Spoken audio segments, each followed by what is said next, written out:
Ayo, Miggity mic check 1 2. What's going on? Welcome back to Random Show. Hope you're well wherever this live stream may find you. Welcome back to the Random Show. Hope you are good wherever this may find you. I appreciate every single one of you who's going to be tuning in for this late random out of the blue one, just to recap on the weekend's activities and maybe to go through some old stuff that I've already spoken about on other streams. So big up everybody that's looking in. I appreciate every single one of you that's here. It's been a really interesting past weekend. I think I had one of the longest streams I've ever done on this channel ever in the history of streams, which was 6 hours, which is a pretty brutal one, but it was quite fun, I'm not gonna lie. So big up everybody that tuned in and that hung out with me. I wanted to do one for Bastard Radio. I might actually buy it later on and maybe do a little reaction to it live on the channel, but I was happy I did do it with you guys. Happy I was able to stream SKANKFEST and stream the Fire and the Kid episode on there, and that made it quite enjoyable. It was still brutal to get through, but at least we did it together. At least we suffered together, so I'm okay with that. And it was just good to see what that whole thing was about. We had some accounts from people in the subreddit, people in the subreddit and people on my Discord. So make sure you join the Discord if you want to find out some information for people who are there on the ground floor, who experienced SKANKFEST. It was good to hear it from both sides, hear it from people that didn't go, hear it from people that was there, and obviously hear it from people like myself who just kind of streaming online and reacting to stuff on the internet. So you kind of got a good understanding of what SKANKFEST is about. And if anything, my overall kind of review of SKANKFEST from what I can see from the little bits I've seen online is that on paper it's a pretty sick festival, because I think there's nothing else like it around. That's why it's so popular. That's why people kind of gravitate towards it. And obviously the people doing it, the guys at Legion of Skanks, they're probably the best people to do it, because they're quite loosey-goosey. They don't mind getting a bit crazy. They're into the debauchery shit. You know, they're into being a little bit skanky, for lack of a better term. So I think they're probably the best vehicles for that actual festival itself. It's just some little things here and there that need to be tightened up. Maybe for a streaming audience, they need to maybe change what types of content and what types of shows they live stream, maybe, if you know, to kind of make it appealing to people like myself who are sitting on their asses watching it on their phones or on laptops and shit. Maybe for the people attending, there needs to be more variety in terms of the shows, because from what I could see, it just oscillated between someone doing stand-up and a bunch of people sitting around the tables talking to microphones. I think there probably needs to be a little bit more to it to kind of make it a bit more fun outside of the fights. It needs to be a bit more to kind of make it a little bit more of a spectacle. And then obviously, I don't know, just how it's kind of put together, really, the final product, with it being on that Mint comedy channel and stuff. It's just something about it just feels a little bit clunky, a bit hard to use, and not really the greatest thing that I could eventually watch in my free time. So I understand why people go. I think it's one of those things that you probably need to experience live to really appreciate it. I don't think it's the best representation of it online. I don't think it really sells it in any way, shape or form.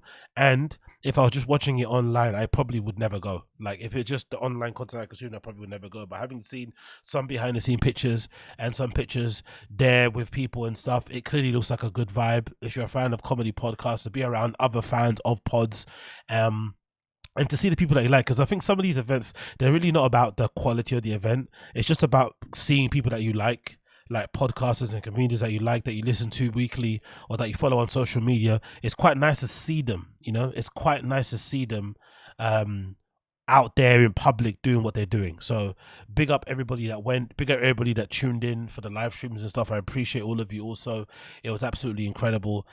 Really good 6-hour stream that we did. So if you want to check that out, you can. It's available on my channel right now. Click on the live tab and you can see that 6-hour stream where we kind of broke all that shit down. So moving on in, let's talk about what happened post.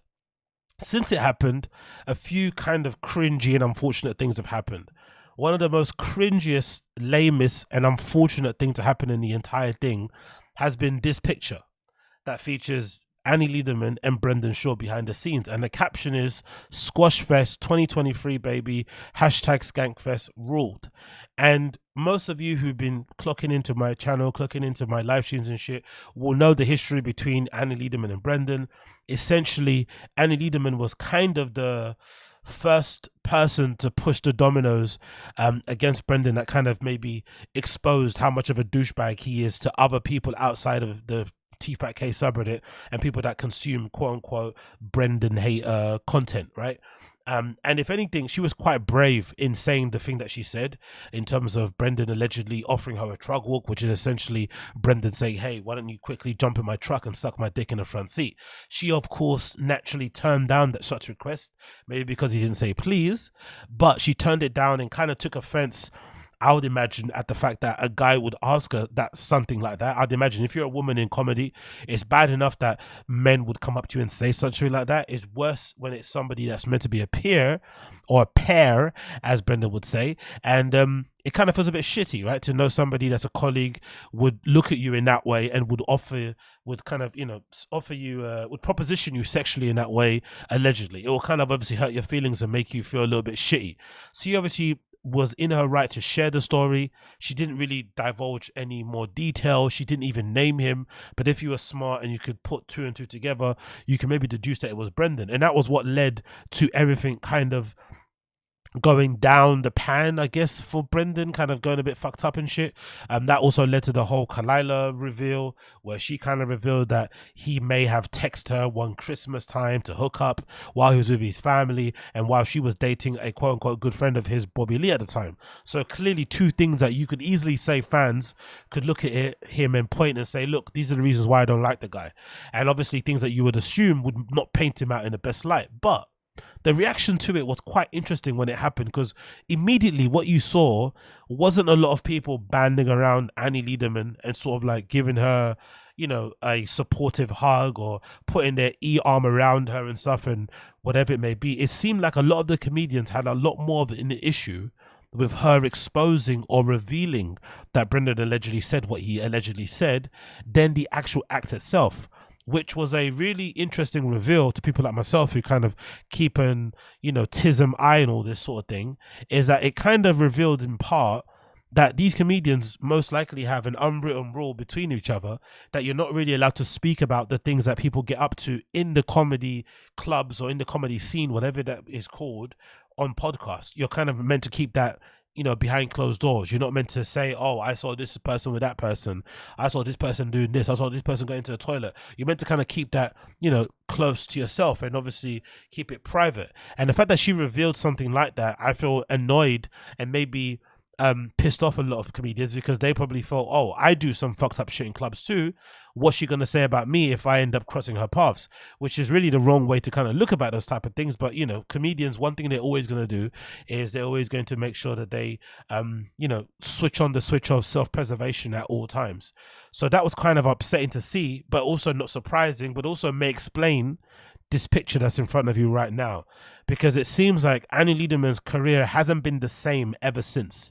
Maybe ticket-wise she's fine, maybe her live shows are okay, but when it comes to the comedy community and scene and all this malarkey, it seems she has, in a way, fallen out of favor ever since that reveal happened. And probably isn't the case. I'm probably talking out my ass. I probably don't know what I'm talking about, but it seems like that's the case. So this picture, on that respect, doesn't seem that surprising, that she would go out of her way to be like, you know what, let bygones be bygones. Let me forgive the person who propositioned me for fellatio in his white pickup truck. Let me ignore the fact that what that story could have done for my career, what it could have done for my perception and everything. Let me ignore that and let me just let bygones be bygones, because the most important thing to me isn't self-respect. The most important thing to me is my career that I've worked so hard to achieve. So maybe that is a reason why she decided to take this picture, which is kind of awkward to say the least, right? They don't really seem like they're very close to each other. They don't really seem like there's a lot of love going on there. It just seems like one of those things of like, hey, we both have a career, we both have family to support, we both have people to depend on us. We just let bygones be bygones and just kind of move on, because if not, this isn't going to help us in any way, shape or form. But the problem with Annie is that she called Brendan out in very direct ways, right? Saying that he's not funny, questioning his validity in the scene. She went on podcasts essentially berating the guy and again saying things about him behind the scenes and all this other malarkey. To do this just seems it just doesn't paint her in the best light, you know? That's the only problem. It just doesn't really paint her in the best light, unfortunately. But I also understand her position. I definitely understand that she's a grown up. She needs to maybe look after number one because no one else is going to look after her. Clearly, the industry isn't going to, protect her in any way, shape, or form. So she has to do right by her career, and maybe making bygones be bygones with Brendan and his connection to Joe and everything else is the right thing to do in the long term. But it's just another example of just how lame, corny, and really redacted all of these people are, and how maybe we all play a part in it, right? We all got weirdly invested in this whole entire thing because we felt as if Annie Lederman was an ally, was a person who also maybe understood how much of a douchebag Brendan is, as much as all of us have. But the reality is they don't really care. They don't really care. They've never really cared, and if anything, most of them, I feel like, don't really have a problem with Brendan's douchebaggy behavior or maybe his unwarranted and undeserved position in comedy, unless they get more or unless they get equal. If they have a career that is of equal measure or maybe more than him, they don't really give a fuck. That's all they really care. It only kind of affects them when they feel like their career doesn't really match up to his level of fucking celebrity or star power or wherever it may be. And the moment it starts to fucking hurt their career, they always turn about face and make changes. You've seen it already with Louis J. Gomez. You've seen it already now with Annie Lederman. The moment they feel like it's actually damaging and hampering their career long term, they will always make the decision to just acquiesce and be like, you know what, maybe Brendan isn't that bad, maybe he's a great guy, never met him, hence why this picture came about. But last point before I move on to the comments, I wonder what Brendan's wife thinks of this picture. Imagine being Brendan's wife and this woman effectively, in a way, threatened the future of your family. She tried to break up your marriage. She tried to expose your husband. You would have these weird conflicted emotions inside of you, right? Because you're not too sure if it's legit, if it's not legit, but you're also pissed off because she's exposing this and is putting you in a position, is putting you, backing you into a corner. Because now the internet and people on social media are looking at you thinking, what are you going to do now? You're going to divorce? Are you going to break up with him? This guy's cheating on you all the time. Allegedly, he tried to do it with a comedian. He tried to do it with another comedian's girlfriend in fucking Kalila. Like, what's going on? And you're backed into a corner. Then Brendan tells you, no, babe, I didn't do it. I promise you I didn't do it. I promise you I didn't do it. And now, after the fact, they're taking his picture and saying SCHAUB'S. What are you squashing if you didn't do it? If you did nothing wrong and it's not true and it's crazy and it makes no sense, like you said, it makes no sense. It makes no sense. Then why are you saying SCHAUB'S? What does that even mean?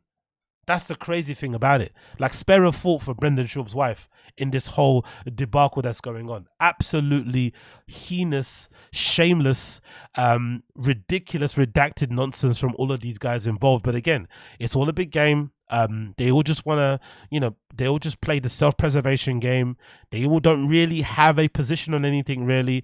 They excuse anything as long as it kind of allows them to continue on doing what they're doing or doing the thing that they want to do, which is sell tickets and make loads of money. And it kind of goes from there, really. No real morals or principles. And, especially if it puts them in a bad light or in bad favor with Joe Rogan, they will change their entire outlook on life when it comes to that thing. So that's really been unfortunate to see. But let's read the comments and see what the other people out there, not myself, had to say about this picture, because maybe I'm in the wrong. Maybe I'm bugging out. Maybe I'm the one that's reading way too much into it and it really isn't that big of a deal. Let's see what the comments say. One comment here. I know you escorted him to his vehicle after this. LOL. I'm telling my kids this was Taylor Swift and Travis Kelce. Annie's charity work isn't talked about enough. I can't imagine she said anything to make you laugh. You must have seen the short yellow bus but he took to SKANKFEST. Need not to give this guy a platform anymore. Another one. Hands behind his back so there's no mistake. LMAO. Isn't this the guy that tried to publicly ruin Bobby Lee for no good reason? Because you'd think that would be an issue too, right? Isn't she good friends with Bobby Lee? Didn't Brendan and Brian get on the phone and try to bully Bobby Lee and basically accuse him of running or being the person behind the fucking T-Fat-K subreddit, which in part was basically accusing him of being the mastermind behind quote-unquote Brendan's downfall, when really that subreddit is just a collection of all of his bad moments clipped up from the stuff that he says himself? They're not trying to create a narrative. They're just taking the words that he says and clipping them and posting them on the fucking subreddit and making jokes. That's what they're doing. And they're making it seem like that whole entire sub is some sort of toxic place where they do nothing but try to bring him down, when in fact he's the one that's kind of making the content that's keeping that place alive. And if you would take a look in the mirror, maybe have some level of self-awareness, that entire sub disappears within the space of a day. But instead, that's not going to happen, so we have what we have. It continues. So you went to Vegas and got a photo with the worst comedian you could find. Another one. That guy isn't funny. And again, remember, these are all her own words. She said this guy is, what is he? You might be rich, but no, she said that you're poor because you're not funny, so I must be super rich or something like that. She went in super hard in Brendan, if you think about it, because comedians don't really do that in public. No other comedian will talk about a comedian openly and name the warders and say, hey, you're not funny. They always kind of skirt around it, right? But she named the warders and she said, you're not funny. You're, was it comedically bankrupt or something? I forgot the line that she said. So the fans are just giving her back the fucking words that she said herself. Another one. I can feel the awkwardness through the photo. Annie clearly lost a bet and he's still not funny. Another one. Trug walk. Comedy bringing the world together, says Eric Griffin. Of course, cucking for his boss who pays his salary. We know that this guy doesn't have a backbone anyway, so ignore that one. Another one. It's cool seeing two dudes able to squash their beef. Mickey Rourke looking ass. Podcast, you two, it's absurd. It just might work. Someone got wogged. Glad Tupac and Biggie squashed their beef. One comedian in this photo. LMAO. He's so unaware how redacted he is. Irredeemably redacted. What else you got, Chin? How much did he pay you to be able to go backstage? Lots of haters here, jealous of the high side hustle. Eyewitness history, Jamie Kennedy. Wait, you finally went back to his car. Trug Walk 2023. Oh no, not him. Sponsored by Ford. After she talked all that shit. Exactly. Actually, who replied here? Did she reply? She walked that truck too. She walked him to his truck. The awkwardness in this photo. I cannot wait to hear about this one on Trash Tuesdays. Walk me to my truck. I can't talk. Trug. Pics riding in the TRX to prove the beef squashed. It's nice to see you taking photos with aspiring comedians. So clearly I'm not the only person who has, nor have an issue with it, who's just surprised to see this happen. But again, should we be surprised, right? Comedians would literally sell their own mother down the river if it meant they could sell tickets and if it meant they could secure a Netflix special. Principles, morals, ethics, whatever they preach about on fucking podcasts, it does not matter when it comes to their career. All things could be sacrificed. Funerals for their own family members, weddings of family members can always be missed for an opportunity to perform somewhere and earn some money. They will always choose the bag. So in this respect, she chose the bag, she saved her career, and maybe we're going to see a different vibe in Annie Lederman content going forward. So don't be surprised if you see a change. Big up Abby Martinez. Homeless cats on her IG page. Turned off comments. On her homeless cats on her IG page turned off comments. What do you mean? She turned off comments? I don't know what that means. What's that? What do you mean, Abby Martinez? She turned off comments on her page. Homeless cats on her IG page turned off comments.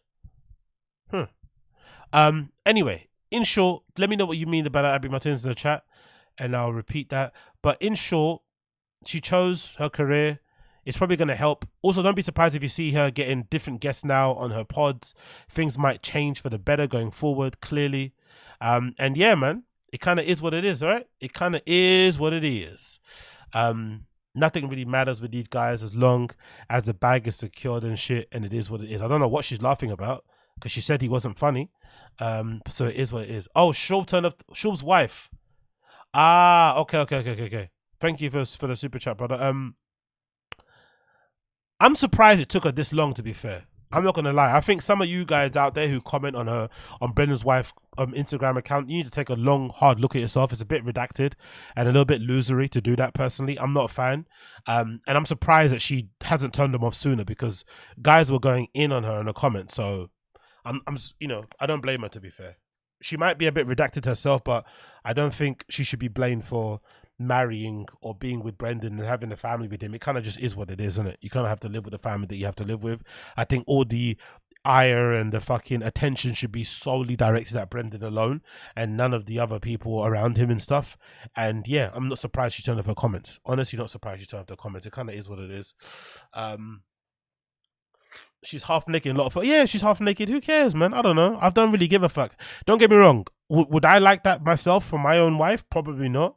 But again, not everybody gets the option to control what their partner does. Some people just do what they want to do. You know what I mean? Unfortunately, Brendan has a wife that just wants to do that sort of thing. She's into it. It makes her happy. I don't know. SCHAUB'S wife turned off her comments. Yeah, it kind of is what it is. I don't really give a fuck. Do you know what I mean? If you post half naked photos, it's fair game. What does that even mean?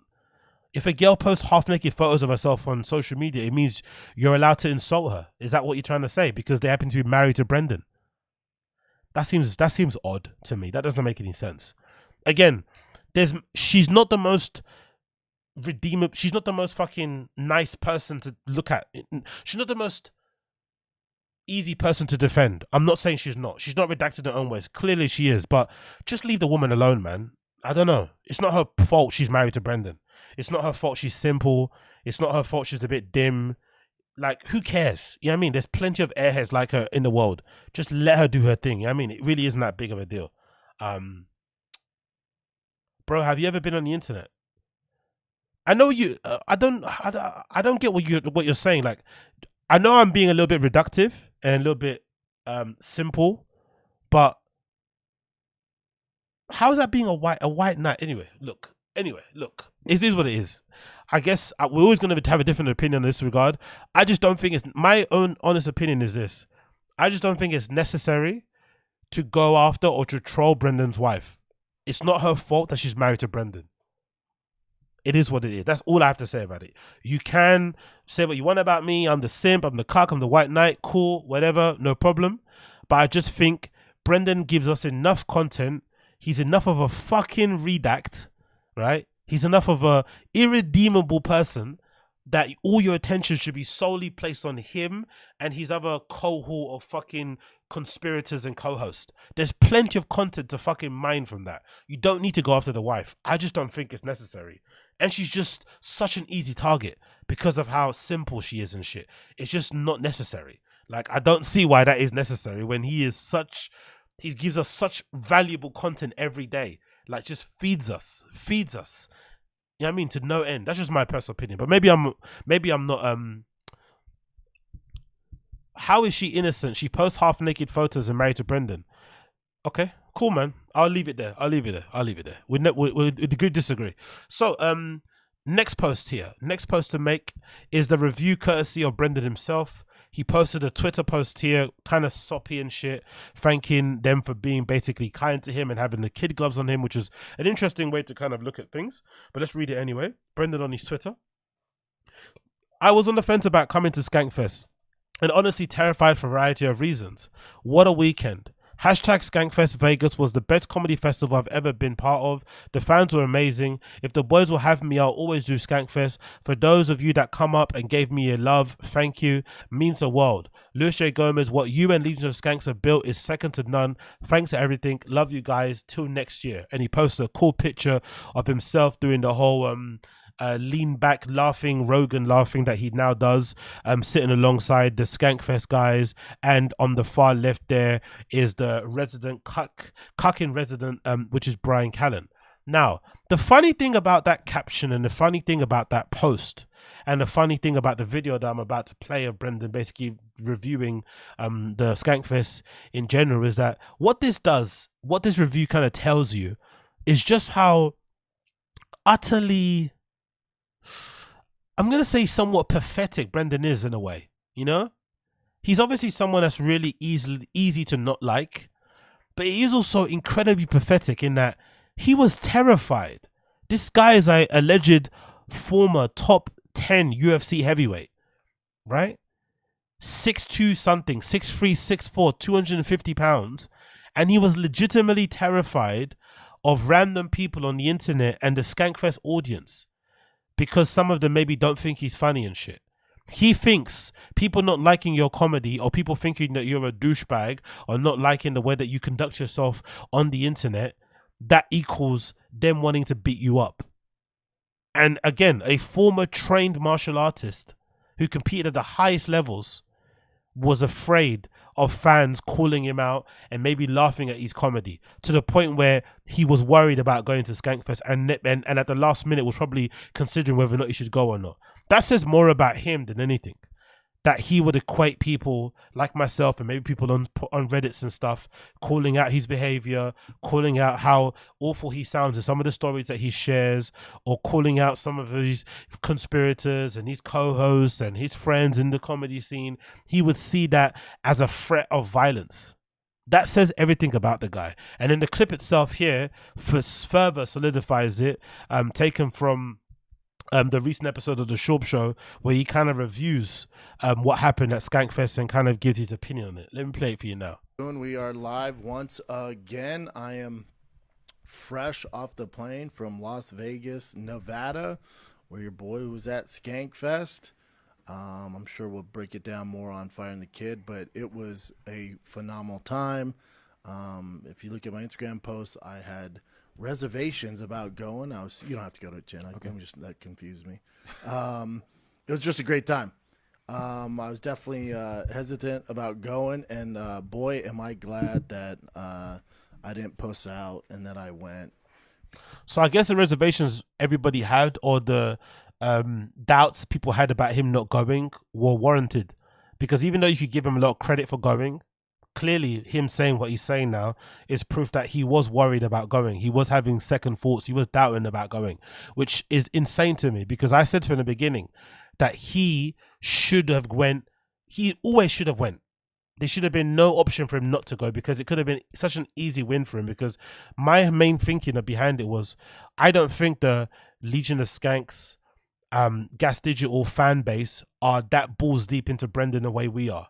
They don't really care for him either way, but I don't think they're that fully invested. So he could easily win them over by just being a good sport, being a bit easy to being a good sport, allowing himself to get ribbed on stage, laughing at himself, and then continuing on. It could have been perfectly fine. So he would, I think, do himself a lot of favors and earn a lot of grace on the internet if he went there and did that. But obviously in his brain, going to a crowd that isn't his, being around people that he doesn't know or that he's not familiar with, is something very scary. And to me, that says a lot about him and a lot about how he's been coddled in the comedy scene. From the beginning that he got in, from the beginning that he got involved in comedy till now, this has probably been one of the main issues that a lot of people have had with his, a session in the industry, the way people talk about him on the pods, the way some of these other comedians sort of like insult the fans' intelligence and try to make it seem as if we don't really know what's going on. I don't know. All of it is just odd to me. All of it is just strange. It doesn't really make any sense, really. But hey, it kind of is what it is. Let's continue. Because best comedy festival I've ever been part of. I've been at all of them. You name it. No, please, you name them. Which ones have you been to? Moon Tower Comedy Festival you dropped out of. Just for Laughs I don't think he's ever been to. What comedy festival has he ever been to? I want him to name them, please. Again, such a weird thing to lie about. I've been to all of them. You named them. Which one? Please tell us. Your boy's been in these comedy festivals, and this is hands down the best one. I think just the environment Luis Gomez created, the comics, it's not so like weird networking where people are worried to mess up, and because you have big networks there, and it's like this whole kind of these other kind of festivals are just, he's just repeating what other people say. He's not had any personal experience of going to comedy festivals. He's just repeating the talking points of others. This guy is absolutely incredible. Why lie about going to comedy festivals? Just say this is the first one I've been to, and if they all like this, then I'll definitely go to more. It's no need to say anything different. They've changed, man. But when it comes to SKANKFEST, it's all for the fans, which I think makes the biggest difference. And boy, do they have some loyal fans. And I went into the Lions Den and played around with some lions. Hear how he's describing this. This, to me, is the perfect representation of probably why Brendan is never going to be funny. Because this might be the first time in his entire life he's ever not played for the home crowd. Because if you listen to what somebody like a Unique says, which I'm not too sure if it's right, but Unique has this theory that Brendan doesn't actually get booked to play comedy clubs. He books them himself. because a lot of fans, especially some of the people on the T5K subreddit, are like, how comes he cancels shows so last minute because of a lack of sales, but then always keeps getting rebooked at these clubs? Because if you know anything about doing events in any sort of place, whether it's a club, whether it's a comedy gig or a DJ thing or something with a band, usually clubs and places and stuff will only rebook you if they know you have the ability to sell tickets and stuff, because it makes it worth their while. But if you don't do well, you probably don't get an opportunity to get another show there. It's just part and parcel of promotion and whatever else you're doing. So the fact that he keeps on getting chances at these places really makes no sense. But when Unique said that thing he said about, oh, he just books the shows himself, that makes a lot more sense, because it's kind of his money on the line more so than theirs, especially because maybe he might lose his deposit or whatever it may be. But this also shows that he clearly only does those shows for himself and for his own fans, because he's never been around people that aren't his own fans, because he's calling the lines then the SKANKFEST, which is just fans that aren't his. That's the really crazy thing about it, and that may explain why he will never be funny, because he only performs for his own fans. He never does what other comedians do, where they just pop up, I forgot what the term is, in other clubs just to kind of get some time on stage or whatever it may be. He only performs for his home base for the majority of the sets that he does, which is a really odd thing to do, to be fair, because part of the reason why you try to sharpen yourself is to perform in front of people who don't know you, to kind of gauge where your jokes are at with people that aren't your fans, because the majority of people that are going to, I don't know, it's just weird. Let's just continue. And Lewis and Big J and Dave Smith and Annie Lederman and just all these monsters. Joe List is there. DeStefano came by. Tim Dillon. You just got monsters upon monsters.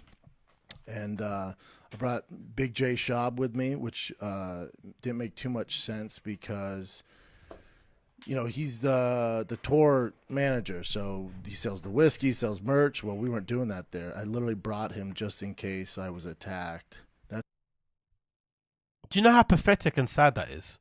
That a former UFC fighter has to bring their big brother to a comedy festival full of comedy nerds and alcoholics and drug addicts, in terms of the comedians, to defend him. Do you know how pathetic that is? And honestly, think about it this way. Most of the people online who don't like Brendan only don't like him because of the person that he is. So it's like people are saying, hey, we don't like you because of your personality, because of the things that you've said, because of how your career's been propped up by all the people in the industry. And maybe for some people, it's sort of like a microcosm, or kind of a representation of what regular life is like, right? People undeserving of success getting all the success, all the good things happening to the worst people. So maybe people latch onto that sort of stuff and kind of see you as an example of it and hate you even more. But mostly it's because of that. It's not because you're quote unquote good looking or because you played sports and shit. It's mostly because you come across as pretty much not the bestest of guys online. So it's words, people saying words about you. And that's enough for you to bring your big brother to a comedy festival to defend you physically in case somebody poses a physical threat.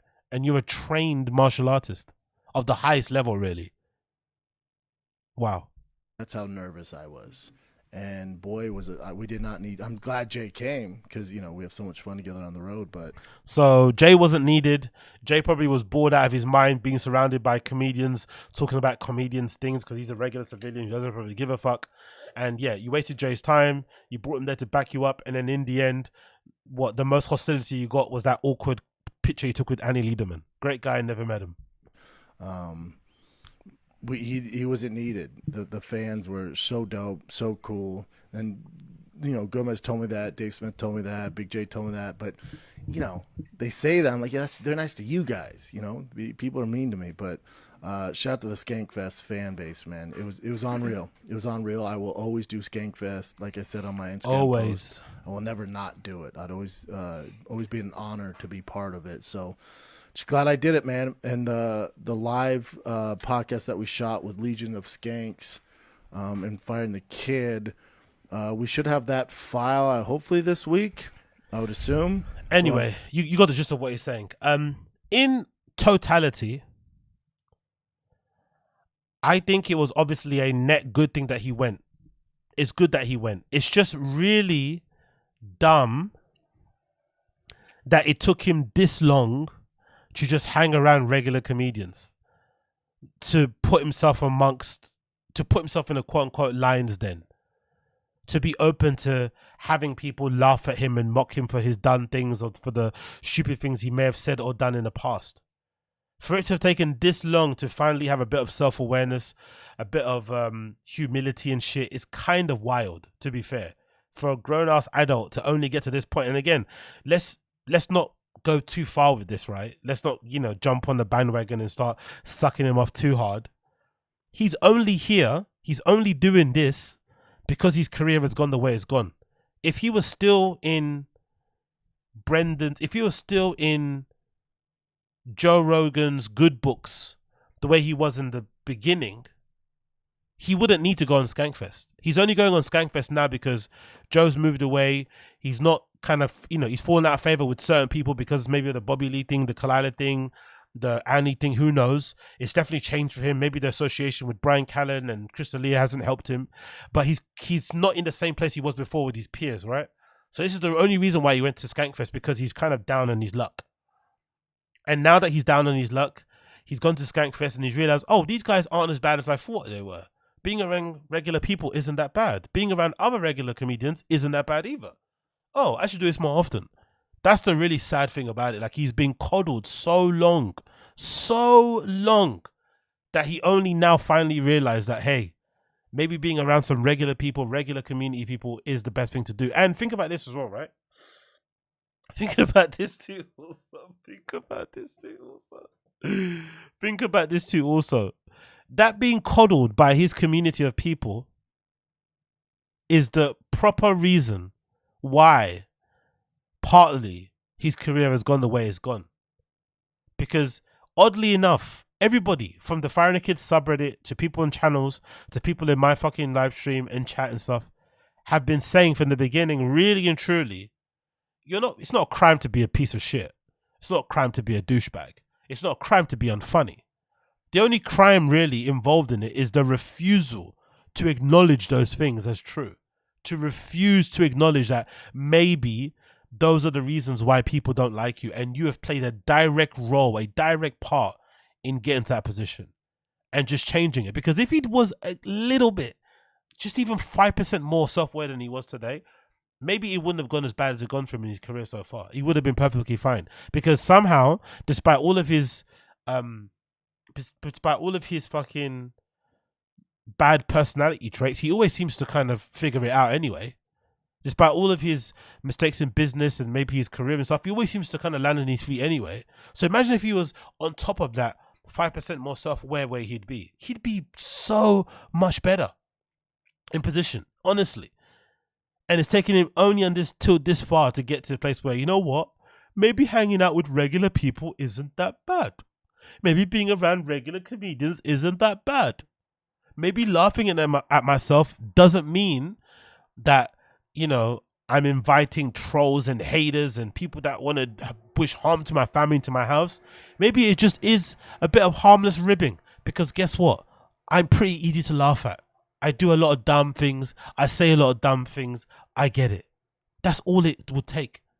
And he's only taken him this long to figure it out. So that probably says a lot more about him than us, I would assume.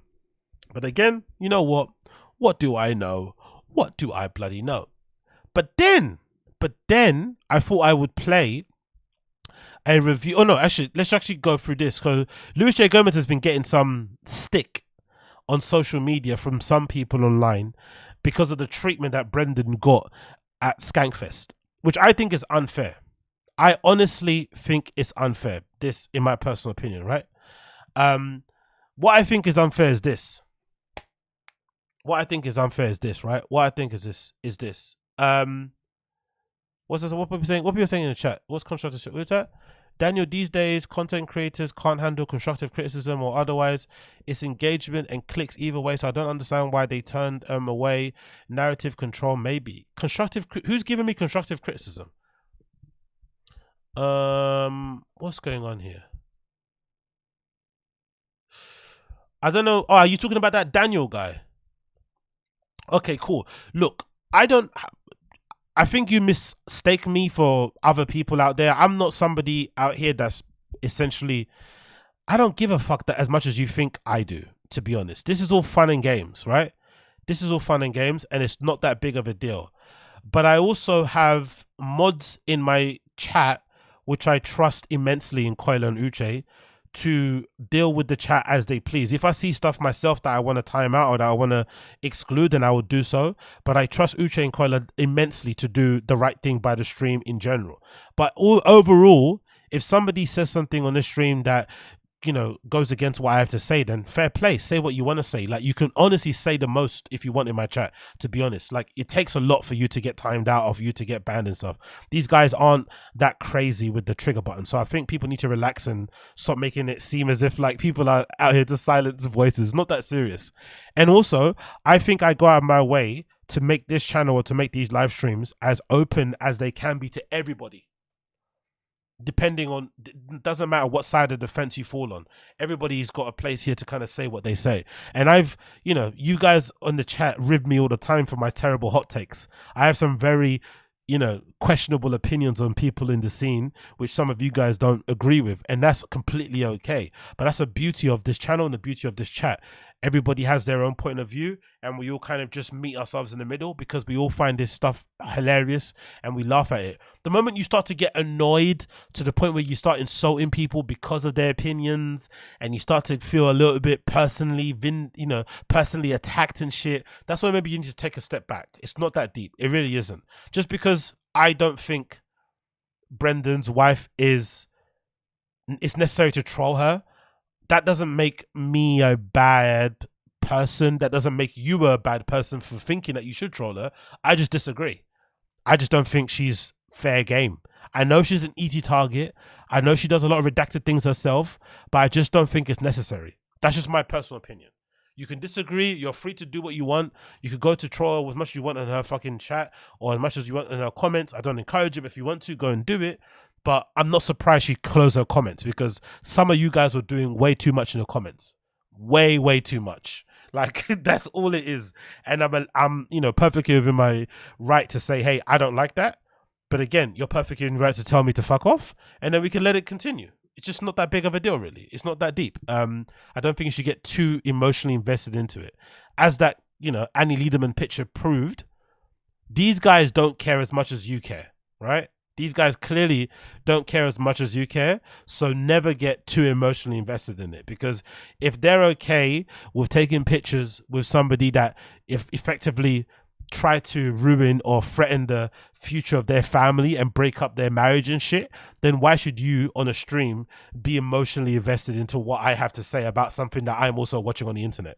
It's not that serious. Come on, let's just all, you know, take a big deep breath and continue. Okay, I know the SKANKFEST appearance wasn't what we all hoped it would be, right? Some people maybe hoped that Luis J. Gomez and those guys would be dunking on him continually.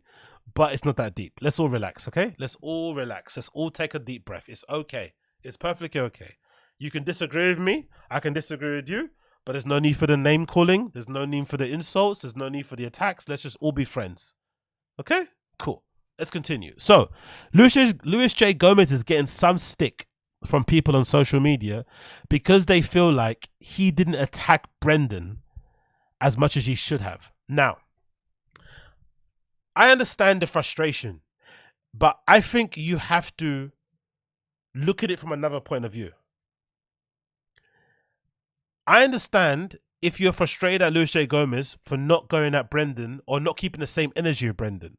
But I think you also have to accept the idea or accept the reality that maybe all of these comedians noticed how much organic traction and attention and engagement that subreddit gets, despite everybody hating the content, because it's really an interesting community, isn't it, right?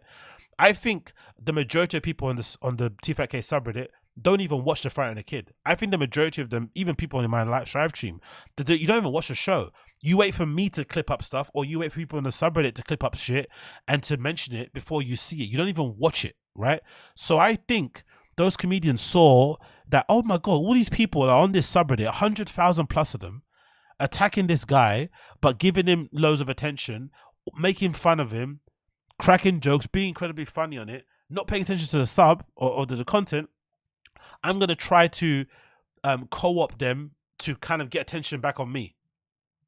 So I think they tried to use the sub, use the hate that Brendan got to prop up their own career, which is really pathetic, to be fair. But I think they all did it. So I think you have to accept that we all got played. Okay? I think we have to accept that we got played.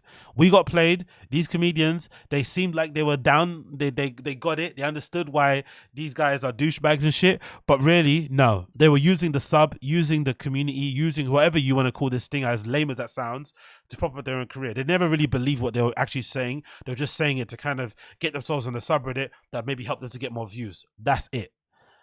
But then I also think part of them secretly always wanted to be part of that core group for the beginning. Do you remember there was a case? Do you remember there was a time in stand-up comedy where a lot of these comedians would be like, oh yeah, the difference between East Coast and West Coast comedians, East Coast are about the art and the West Coast people are about money and about business, right? And examples they would use would be like, compare like Dave Attell and Bert Kreischer, right? Two very different stand-up comedians, two very different people who have different objectives and dreams when it comes to stand-up. But I think largely the East Coast guys are very much similar to the West Coast guys. They just don't have the ability to be those guys because they live in New York, because they're not part of that crew. But I think they all secretly would love to be a part of that Joe Rogan crew.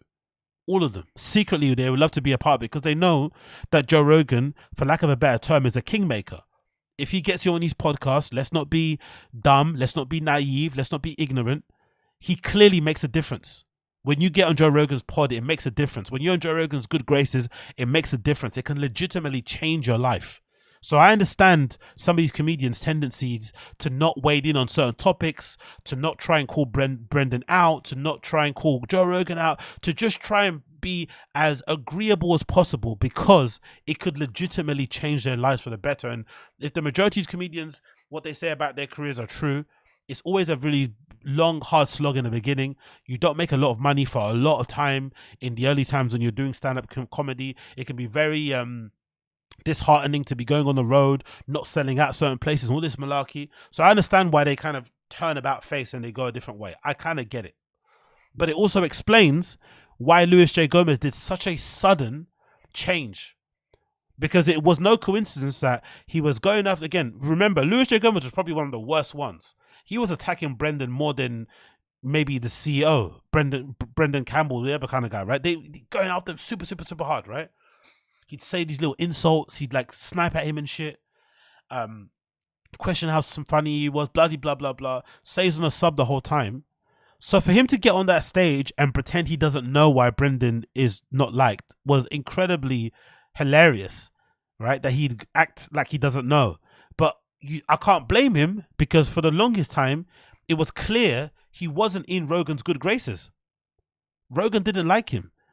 There was a reason why Big J. Okerson was on Rogan's podcast more than Louis J. Gomez for a long period of time.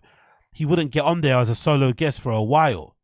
So, in effort to rescue his career, what did he do? He started to suck up to Brendan again. And then it's no coincidence, the moment Louis J. Gomez started to suck up to Brendan, suddenly, look what happened. Suddenly, look what happened. Suddenly, he's on the Joe Rogan Experience again. And suddenly, Brendan Schaub's on SKANKFEST. I don't think these things are coincidence, in my personal opinion. I don't think so. But maybe I could be wrong. What's Uche saying here? I agree. I think Annie's podcast is about to pop off with a male comic guest so that distanced himself during the drug walk fiasco. Exactly. And I don't think and again, I don't think you can blame these guys because they've only got one career. The game, unfortunately, is rigged. It is pretty important who you're friends with in comedy. We've seen it. Certain people can only get certain guests because they're friends with certain people. Certain people can only get certain guests because they're on certain podcasts, networks and shit. It's all a big kind of game of I don't know, Game of Thrones musical chairs type of thing going on. It's quite similar to the Hollywood industry, actually. Even though these guys complain about Hollywood, the way they play the comedy scene is pretty the same way. How they kind of all stab each other in the back, talk behind each other's back, use each other, blah blah blah blah. It's all the same. Anyway, Lucia Gomez has been getting it from the fans online regarding the treatment of Brendan on the show, which I think again is unfair, because I don't think they were ever going to go on there and rip into him, especially considering how much sucking off Brendan, Lucia Gomez was doing to Brendan, right? They were sucking him off super hard before that. So I think they laid the groundwork for how softball that interview would have been. I just think the disappointing thing about it is that no one was expecting them to go on there and ask them fucking TFATK AMA questions. But I would expect them to just be a little bit more funny with it, push some buttons, be a little bit more humorous, be a little bit more, I wouldn't even say comedically combative, but just have fun with it a little bit more, instead of really being nervous to say the things that they actually wanted to say in fear of maybe upsetting Rogan. That was the only weird thing that I didn't really understand about the whole thing. But anyway, let's continue. So let's see some comments. Someone's poking fun at him for the comment. He says, what is it here? Let's see what he says. There was one of them talking about a decrease in attendance. We don't care about that. Another one says the VIP experience. We don't care about that. Another one says, where is it? I'm trying to see the one where they commented about him. Not this one, not that one, not that one, not this one. Where is it? I think it's coming up actually. It's the one with a rat on it, isn't it? Saying he was licking his ass. Where is it? I think it's somewhere around here. Let's scroll up again. Not this one. I think it's somewhere near here. Bear with me a second as I should load it up. There we go. Here it is. Yeah. So another one says this is the comment, right? So the person posted this image that's been uploaded on the TFATK Reddit. It says Animorphous, and it's got a picture of Lucia Gomez turning into a rat. And it says, you really bitched out. How did SCHAUB'S cum taste? And Lucia Gomez replied, what did you guys expect from me? What did you guys expect? For me to invite someone to SKANKFEST to be shitty to them? Was never going to happen. Never pretend it was. I busted his balls a bit. He rolled with the punches. He showed some humility and self-awareness. He showed up when no one thought he would. If he was thin-skinned dickhead with me, it would have gone different. No, it wouldn't have. But again, I don't think this is fair, because it was always going to go this way. But it's also funny to see him get a little bit of pushback from the fans online. I just don't think it was ever going to go any other way than what we saw, because the groundwork was already laid prior, when he suddenly started to change his tone around Brendan and shit. And again, this is all his own fault. He tried to use the Fire the Kids subreddit as an opportunity to kind of get some clicks and engagement and some views on himself by dunking on Brendan, right? But then when it didn't serve his career and it was starting to hamper his ability to get on JRE, because it's pretty evident that Joe Rogan was distancing himself from Lucia Gomez because how hard in the paint he was going after Brendan, he suddenly changed his tone on Brendan, and then suddenly he appeared back on fucking the Joe Rogan Experience. I don't think that's any coincidence, personally. It doesn't feel like any coincidence for me that those things happen in the way that they happened. So he kind of, has only himself to blame for the fans reacting the way they reacted, because he seemed like somebody that was a part of that community. He tried to use them to their advantage, and then when it didn't serve him, he dumped it. And then obviously, it's about my career now. What do you expect? It's like, bro, you know exactly what's going on. Don't be fucking facetious. You know exactly why people are saying what they're saying. It kind of is what it is. Like I said before, comedians are always going to do self-preservation when it comes to that sort of thing. They're never going to call shit out, because effectively, they're all basically, I think, the same people behind the scenes. Some people are just better at hiding it than others.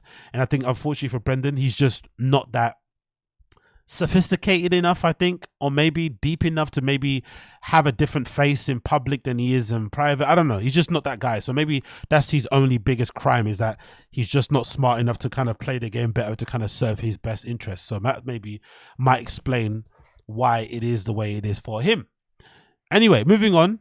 I wanted to quickly play a video from our favorite content creator on this channel, Comedy Enforcement, because he had a review, because he went to SKANKFEST himself. He personally bought his own ticket to go to SKANKFEST, so big up and respect to Comedy Enforcement for doing that. And he had some interesting observations that he made while he was out there. So let's play Comedy Enforcement's review of his time out there at the SKANKFEST 2023 in Las Vegas via his own YouTube channel. Let's play. Sorry. Thank you, Brendan. Brendan, why are you such a sweetheart? Why does everyone hate you so much? What is happening? I know. What is wrong with you people? He couldn't be any nicer. I know. That's what happens. You started it. Yo, He did. that's hilarious. That was a great response. So SKANKFEST is happening right now as we speak, actually about 10 minutes down the road from me. I'm in Vegas, and I was actually able to go to the Friday only event yesterday, and I did it mainly to try and capture what it was like going to SKANKFEST and give you guys my first thoughts and opinions after going for the first time. Not only that, but I also wanted to see if Bryan Callen and Brendan Schaub would actually show up as the fighter and the kid to the event and see what the audience reaction would be like. And let me tell you, after seeing it in person, seeing the engagement and comparing it to what people are saying on the fighter and the kid and some comments on a few videos, it's pretty interesting, and I was actually shocked. And before we get started, if you could do me a huge favor, hit the like button and subscribe to the channel if you haven't done so already. It helps out so much and I really appreciate it. Thank you. So we'll start the video by going over the good, the bad, and then going over some clips that I myself took and that the SKANKFEST production team recorded from the fighter and the kid and a few of Brendan Schaub's stand-up sets. So let's get started. Oh, I'm doing SKANKFEST, Eric. Oh, you gonna do it? Yeah. Oh, I talked to yeah. Gomez. Oh, that's gonna be something. Are you doing it this year? Yeah, I'm gonna be there too. Thank God. Yeah. Yeah, we're gonna have to make sure. Where's Brian? I'm sure a lot of you guys know, but SKANKFEST is a 3-day comedy festival that happens yearly in Las Vegas, actually in Fremont Street, about 10 minutes away from the Strip. And it was started by Louis J. Gomez, Big J. Okerson, and Dave Smith, who are the host of Legion of Skanks. A ton of comedians get invited to perform at the festival, and they essentially split the venue into different stages. And similar to a music festival, you can schedule your day depending on who you want to see and what time they'll be on stage. But okay, the good. I think location was actually great, even though a lot of people complain that because it's on Fremont Street that it's a little bit trashy. But I mean, you are going to SKANKFEST. And not only that, but the venue is set up so well that you can be in and out in a few minutes. Pretty easy to get in and out, meaning that you can go to a lot of the restaurants out there, a lot of the bars, take a break, go back, do whatever you want, and it's all within walking Talk about skanky, innit? Fucking hell, bro. distance. Again, the way that everything was organized and set up made it very easy to get from one place to another, to the restrooms, to get a drink and all of that Fucking stuff. hell. But what I think is the biggest selling point of the event, besides watching comedy, is that you can almost hang out with certain comics. I'm obviously kidding, but it was shocking how close everybody was once you were out there. This guy's really a fan, innit? Like, they're just humans, bro. What did you expect? It's shocking that these guys were just right next to me. Like, what do you expect them to be in a fucking trailer somewhere outside, like they're on some Hollywood shoot? It's not that big of a deal, man. Like, I don't know. You could be watching somebody do their set, you turn to the left and you see Bobby Kelly, and then you see Big J. Okerson literally like a few feet away from you. For example, I was walking down a hallway with a bunch of people lined up waiting for a show, and then I just see Bryan Callen on his phone just walking right past me. And then towards the end of the night, there was a point where it was a huge group of comics. It was Brendan Schaub, his brother, Bryan Callen, Brian Redban. Look at where he's taking these pictures from. Look how far and back from he's taking these pictures. Comedy Enforcement was a funny dude, man. Funny guy. Obviously, Big J. Okerson, Louis J. Gomez, Annie LEDERMAN. I'm probably missing one more, but there was a whole group of them taking pictures with fans, talking, and they all looked pretty chill. Like they were just, standing there. It wasn't like it was a meet and greet or anything like that. It was pretty chill. Obviously, the point of the festival is for you to see as many comics that you like as. I'm not gonna lie though. I think having that super fan groupie mentality at SKANKFEST isn't the best thing. I don't think, like, this maybe sounds a bit counterproductive or maybe opposite of what they're going for. I think the benefit or the pros of going to SKANKFEST is more so to be around other fans who like the shit that you like also, and to see all of the comedians all under one roof. But I don't think there's opportunity to like fan out. I think it's good to see them, don't get me wrong. I'm sure having a drink with certain people should be mad, but I think being around other fans and watching stuff that you watch on your own with other people in public is one of the main reasons to go. Not because you're gonna be, oh, I'm gonna get autograph. Of course, the comedians are. You're all there for the comedians, but I don't think that super fan thing is the way to go about it. You should go about it mostly for the fucking fans that are there. Like you're all there sharing each other. You know what I mean? Exactly. Yeah, Chris Mack. Yeah, Chris is the one in the sub, in it, right, with the pictures. Big up Chris Mack in the chat. I 100% went to meet my internet friends. Exactly. I think that's like, I think actually most. Even like think about what's that thing called? Think about what's that Twitch one called? I forgot the Twitch conference. But I think most of these things where you go to see online content creators, as fun as it is to see the content creators, it must be more fun to see other fans that like yourself in real life, like to meet each other up, to share a drink, to share some laughs, hang out with each other. I don't know, whatever, explore the city, all this good shit with people that you legitimately meet online and stuff. Yeah, all that stuff is quite fun, I think, more so than fanning out on the comedians, you know? Maybe. I don't know. Maybe that's just me, though. Like, I wouldn't really care too much about taking the picture. It's called TwitchCon. That's what it's called, Twitch conference. Okay, cool. Whoops. That's what I would have done anyway, okay? I wouldn't have been worried about taking pictures with comedians and shit. I'd want to, like, see, as Chris Mack said, my other internet friends, you know? Possible, but I think they do a very good job. Yes, big up Steve Casaneda. Just having everybody hanging out there and then meeting fans. Now, the bad. There wasn't really that many negative things I could point out. I think the main one was probably sound pollution. Like, obviously it's a venue and they split the rooms with curtains, which obviously don't do anything for sound treatment. So there were times where you would be watching somebody's sets, they get to a point where it's a little bit quiet, but then you can just hear everybody on the other room just blasting, talking, laughing, all that. I don't even know what they were doing, but they were so loud at some point, and it's just a little bit distracting, not that much. Now to the last and final. Hello, well, Robert Henry Poet. Yeah, Kalila. Oh, if you would have saw Kalila there, you probably would have attacked her. No cap. Part of the video. The fighter and the... Yo, big up Stinger Goo. Appreciate you, bro. ZingaFest 2024 will be held in Austin. Yeah, let's do that. Yeah, ZingaFest 2024. Look, even Comedy Enforcement is happy about it. Even he's happy about the fucking ZingaFest, right? ZingaFest would just be a table outside the Comedy Mothership selling fucking overpriced merch. That will all be. That will all it'll be. It'll be me selling overpriced merch on a table outside of the Comedy Mothership, you know, and all the merch is like size extra small, one size only, overpriced. You know, I'll promise a lot and I'll underdeliver. Right outside the Comedy Mothership. That'll be sick. Kid and the audience reaction to them. Now, I didn't really think anything bad was going to happen, like getting heckled or anything like that. Yeah, you did. Obviously, I don't think many people would pay hundreds of dollars and fly or drive to Vegas just to heckle or boo Brendan Schaub or Brian Callen. However, the vibe that I got from the crowd was very chill. Obviously, everybody was very supportive, and at some point, I think they even kind of turned on Louis J. Gomez and called him out when he was just asking why everybody hated Brendan Schaub. Bullies. Hey, dude, look. There's a lot to hate on. There is a lot to hate on. But I've never, have you ever heard me say a bad word about you? You've never said a bad word about anybody. You're the nicest person I've ever met. But, No, but I do. but these people hate you so much. I don't understand. I'm trying to understand Well, it. you know what it is? He is 6'4" with all that hair. Now, I do think that it was a great move for Brian. I love that. I love that clip, innit? I love that clip. I love, because again, it's so illustrative of just why so many people online struggle with trolls and shit in general. It's that reluctance and inability to like understand why people don't like you. That's why I think certain people do well with trolls. Like you think of the Logan Pauls, the Jake Pauls, the KSIs, even the Ethan Kleins or H3. I think a lot of those guys and girls succeed because they know why people don't like them, but they don't give a fuck.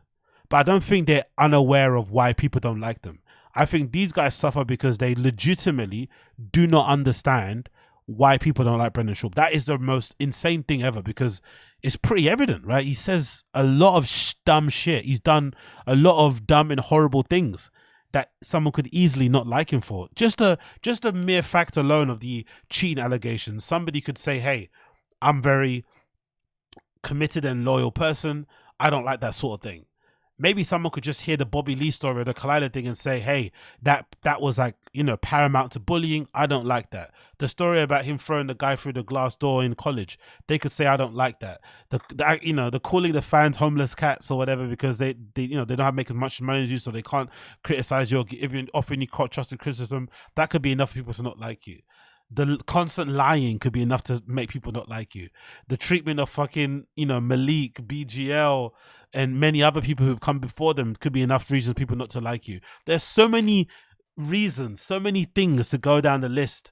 The fucking attitude towards Mike Tyson and what happened with that could be reason people like. There's so many reasons why, and yet they just sit there and pretend like they don't know.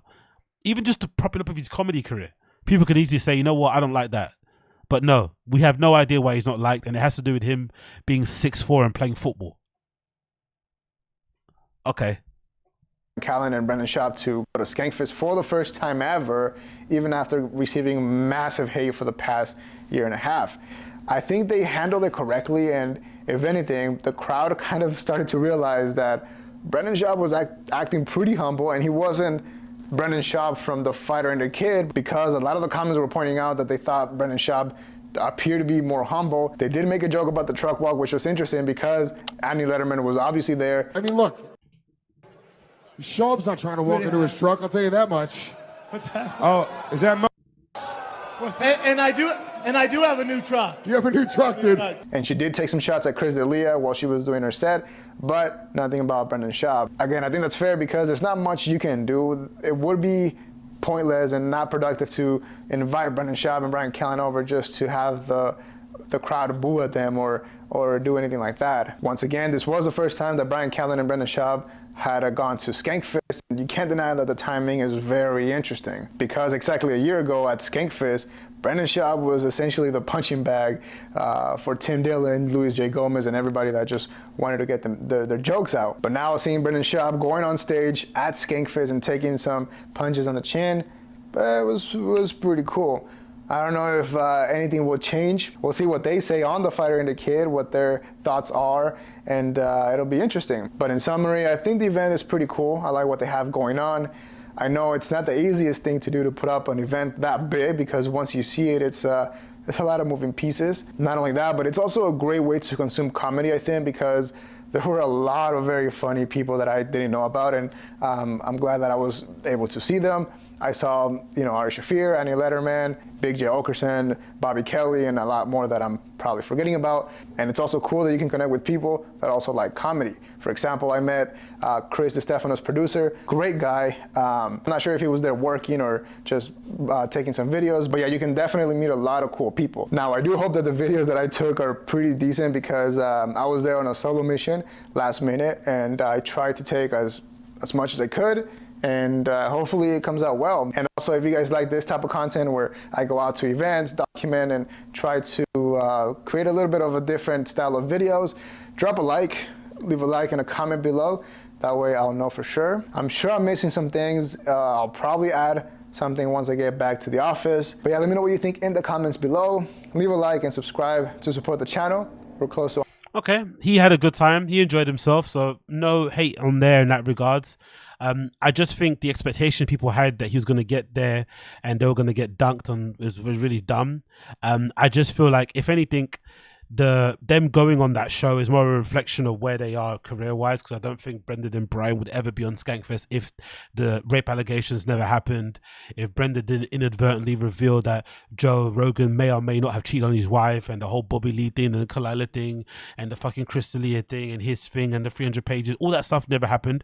They're never going to be on SKANKFEST. So this is clearly more a desperate attempt to try to salvage whatever reputation they have within the comedy scene or the comedy community and stuff, clearly, because if they weren't so down bad, they would never be there.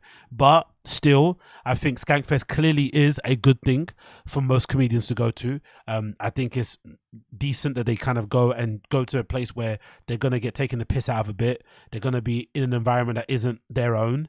And the fact that they make such a big deal out of it is also a bad thing on them, because it shows how coddled they all are in general, right? How they all go out of their way to avoid uncomfortable situations and circumstances, even though they get on their pods and preach about the things that we should do in our lives, right? Take risk and do uncomfortable things and go for your dream. But the one thing they're all scared about is people saying mean things to them online and people maybe saying mean things to them in person. Can you imagine? Persons that's fucking, preaching to you how you should live your life, and these motherfuckers are scared of mean words on the internet, mean words being said to them in person. Some of these people are trained fucking martial artists who could legitimately break your neck with one hand, and they're scared of fucking drug addicts and alcoholics and comedy fans in real life. It's really pathetic, really, really pathetic. But again, am I surprised? No, I am not. No, I am not. Moving on. When to watch this? This is a clip courtesy of my favorite channel online at the moment called Podcast Cringe. Please make sure you subscribe to my guy Podcast Cringe. He put out a video that's titled "Is Joe Rogan Funny?" And I'm going to watch that right now because I haven't watched it yet. So we're going to watch it together. It's called "Is Joe Rogan Funny?" It's available here, courtesy of the Podcast Cringe channel. Please make sure you subscribe to my guy Podcast Cringe. Absolutely incredible videos. Really, really, really good, insightful clips and stuff. And little documentaries about things going on in the comedy scene. So definitely check him out. Let's see what he has to say. Short Why else answer, did you no. get into being a comedian? I don't know. I got you a talked comedian into at doing home? it. No, I wasn't really very funny. Most of us know Joe Rogan as the world's biggest podcaster, a title he's held for over a decade, and others will know him for his UFC commentary or for hosting Fear Factor. He even appeared in a couple of 90s sitcoms, Hardball and News Radio. But by far his biggest passion is stand-up comedy. Well, you must have been funny. Well, I was only funny because it was like gallows humor. We would go to compete, or we would be about to spar, and I would be the guy who would make everybody laugh because everybody was so nervous because it was scary. You beat the shit out of each other, you know. Martial arts is the last It's called Podcast Cringe, Teju. It's called Podcast Cringe. place you'd think would be a breeding ground for a comedian, but somehow his quirky personality combined with some odd circumstances led him to become one of the most successful comedians in history. You were fighting, and then your pal talked you into becoming My a friend stand-up comic. Steve Graham, two of my friends, Ed Shorter and Steve Graham, grabbed me by my shoulders and said, "You should be a comedian." So then what happened? I went to an open mic night. I watched amateurs try it, and that's how I got into stand-up. And so way back in the late 80s, Rogan the comedian was born, and he's still going. He even recently opened his own comedy club in Austin, Texas, called the Comedy Mothership, where all the best comedians perform, except for Brendan Schaub, but that's another story. Just to give you some background, though, on Rogan as a comedian, his shows often sell out quickly, and he co-headlines with the likes of Dave Chappelle. More on him a little bit later. So however you look at it, Rogan's an elite comedian. He's at the very top of that food chain. But hang on a second. Here's the thing. Joe Rogan... Uche's doing the science. Rogan did become a comedian the same way Brendan did, didn't it? Yeah. Maybe this also explains why Rogan was so protective of Brendan. Because he sees a lot of himself in Brendan. Or they had a similar sort of journeys.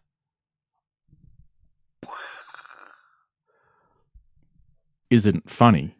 Now, before you jump into the comments and profess your undying love for him because you saw his stand-up once and laughed, understand that he's my favorite podcaster.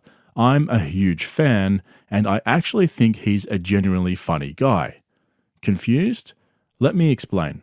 In general conversation, when he's on his podcast, for example, some of his off-the-cuff remarks and observations, even storytelling, is pretty funny. You're in the water. This is nice, dude. What is that? Bro, It's a log. one It's of the most moving. I'm gonna go out terrifying there. stories I read was about these kayakers in the Congo. And they were going down this river in the kayak in front. The guy saw the crocodile come up, tip the kayak over, and then the kayak bounces a few times as the croc pulls the guy out of the kayak, and then the kayak just drifts off, and then there's no croc, and there's no guy, and there's another guy behind him. Where do you go, bro? Then there was. You can't deny that he's got an infectious laugh, and when he's on with the right people, he can be a pretty funny guy. But don't forget how rich and powerful he is. His net worth is estimated to be in the hundreds of millions, and his reach through JRE is somewhere in the tens of millions. Those are massive numbers. And sometimes it's hard to tell when people are laughing because he's funny or because they feel like they have to. Most people... The same thing happens to Jay-Z. If you've ever watched a lot of Jay-Z interviews, especially when he's on the shop and stuff and other things, he might say some insightful off-the-cup things, but usually it's not as funny as what the people make it seem as. And you see it a lot sometimes with hot girls. If there's a hot girl in a room and she makes a somewhat mediocre joke, guys will do it too. They will laugh aggressively because they want to get in the good favor of the hot girl. So Rogan is effectively like a hot girl amongst comedians. He is the baddie in that fucking green room that everyone kind of figuratively wants to fuck, right? Kind of, if you think about it. So they kind of have to laugh. They have to open their mouth, ha ha ha ha, and show him, just how far their mouths can open and how much of their cocks, or how much of his cock he can stuff into their mouths. That's basically what's happening, in theory. Avoid them at all costs, but if you fuck up and you're too close to a moose, they'll come for you. They're different. They're different than any other wild animal because they deal with wolves. So they're like real good at stomping. Real good at just stomping the fucking shit out of things. That's what they have to do. If you want to stay alive, if you're a moose, you gotta stomp the kind of everything near you. So if you're talking... Don't get me wrong, this is the worst example because Flagrant is like, they're known serial glazers, right? Like it's impressive how much they can laugh about non-funny things on their pod. So this is the worst example possible, but I fuck with podcast cringe. To a moose in a parking lot in Anchorage, Alaska. If you're talking... Exactly, Stephen Castaneda. He gets me. Stephen Castaneda knows what's up. I laugh the same way when the guy with the coke tells a joke. Exactly. When the guy with the 8 balls in the room and he might get a little bit, high, a little bit drunk himself, and he might want to slip you a free little baggie here and there. You tip that head back and you laugh as hard as possible because it might be a few 3 grams in it for you. Or a couple of cheeky lines with Jammer. To a moose in a parking lot in Anchorage, Alaska, you might get stomped to death. Yeah. That's real. That's not Will Smith, bro. That's not a little slap. That's a stomp. They stomp. They're They're 1,800 pounds when they're the giant bulls. Yeah. I might have made that up. 100% correct. Oh man, there's too much going on there to even begin to break it down. Go check out some of my other videos on Schultzy and his boy band if you're interested. But that clip was actually the closest I've seen Rogan's general conversation get to his stand-up comedy. He's full of energy, he uses physical comedy, facial expressions, he does voices, he gets loud. It's like he's almost forcing you to laugh. For me, that's where he starts to fall apart as the funny guy. What's up? How we doing? You having fun? Having a rough week, man. I've been hearing the M word too much from my girlfriend, you know what I'm talking about? She brings up marriage a little bit too much, and it's, I can't even hear that word. I hear the word. How different he looks, bro. Is that all TRT, HGH, or just age? His face has gotten wider. Like the proportion of his face has changed. Like, what do you think happened? Or he's just got or just all makeup? Yeah, his accent is so different too. What do you think? Is that a little test? Or his accent's different? His face is different, proportions. Like, it's just wild how he's changed so much. Like, he looks like a completely different person. Word marriage, my brain just shuts off. It's like, marriage, click! Every word after marriage is... I don't think so. I'm like, that's like a contract. I signed this. I can't have sex with other girls for the rest of my life. and I gotta buy you a ring. And Scientology is a wonderful religion. Not just because it was written by a science fiction author who wrote more fake shit than anyone that's ever walked the face of the earth. And not by a small amount. This dude never made a second draft in his life. Everything was one draft of nonsense. And he wrote more of it than anybody. Not in his neighborhood, not in his state, not in a year, not in a decade. More than anyone that's ever lived, ever. And Scientology is still like, I don't see any red flags. I think we're good. I think this is legit as fuck. Bimbos are good to date sometimes because they're low maintenance. You know what I mean? I mean, seriously, if you date intelligent women, they ask tough questions and you got to give them real answers, right? You know, bimbos ask like real easy ones. You can tell them anything. You know, like, what are you thinking about? Corn. Really? What kind of corn? The kind you put on your door for Thanksgiving, but you never eat? Oh my God, you're really deep, huh?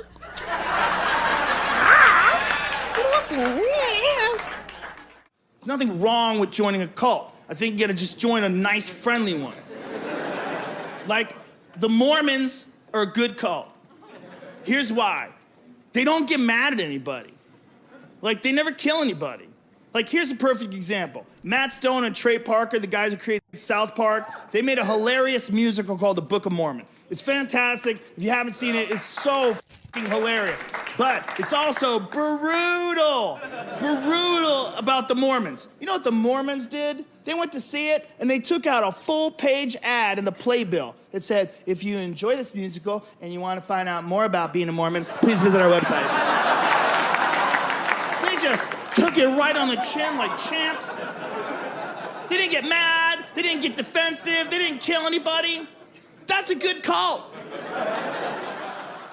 In case you're wondering why he wears oversized clothes during his stand-up routines, it's because he doesn't want his jacked physique to be a distraction from his jacked personality.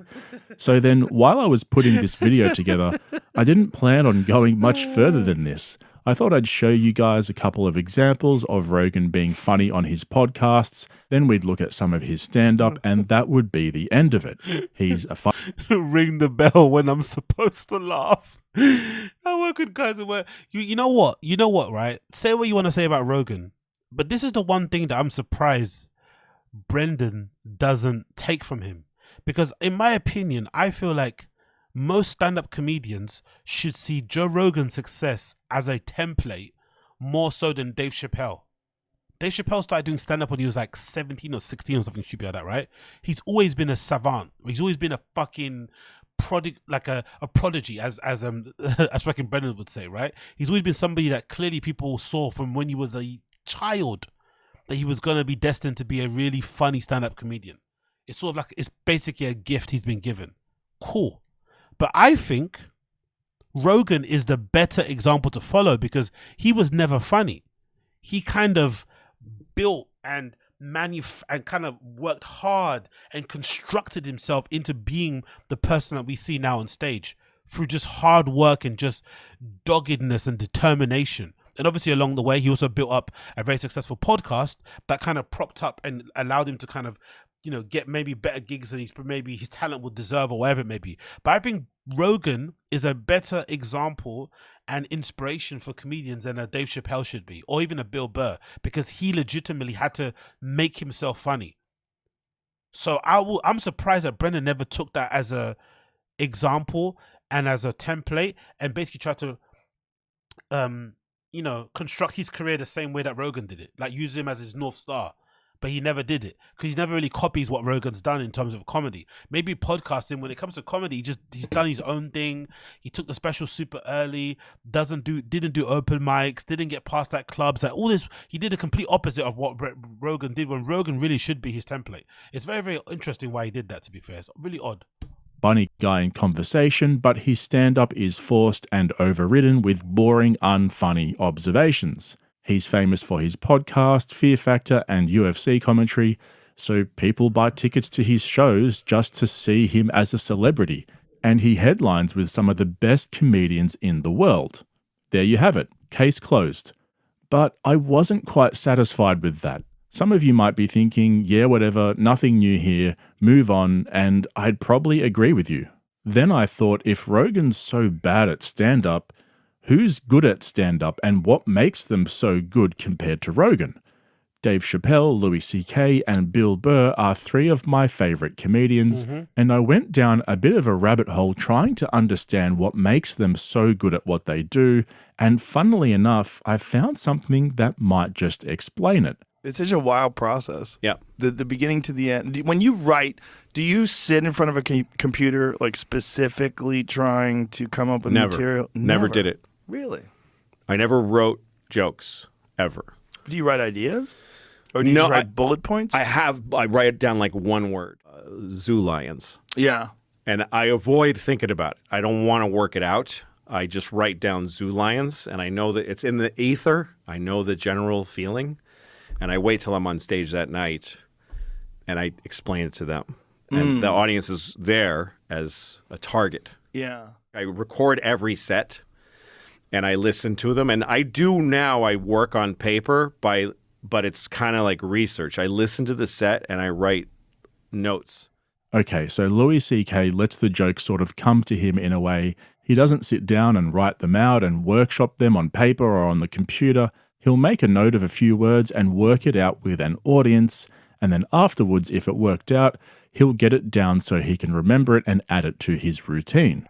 Do you know how scary that is to do? To just be like, zoo lions, go on stage and then just try and figure it out.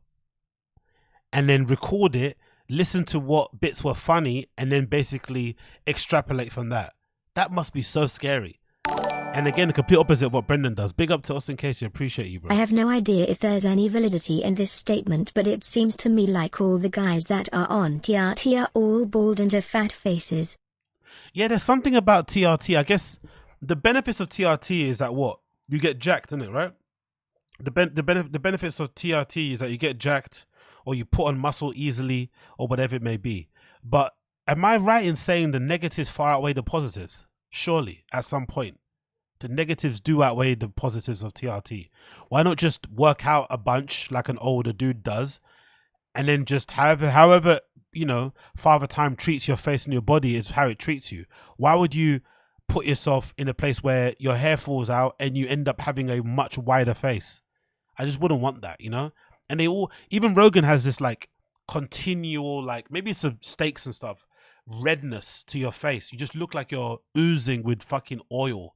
You're just full of fucking shit in your face. I don't know. It's some sort of like weird pus happening underneath their skin. It's strange, man. I don't know why that is the case, but maybe there is to have a competitive advantage in business. To Teju, so you can so he can have a competitive advantage in business.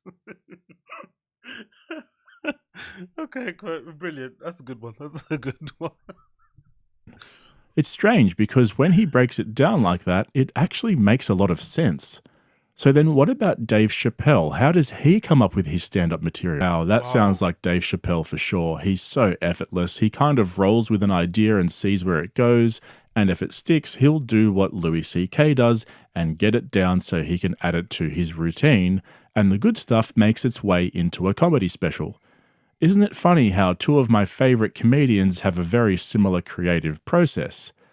But what about Bill Burr? His style of stand-up seems a lot more polished and tight, right?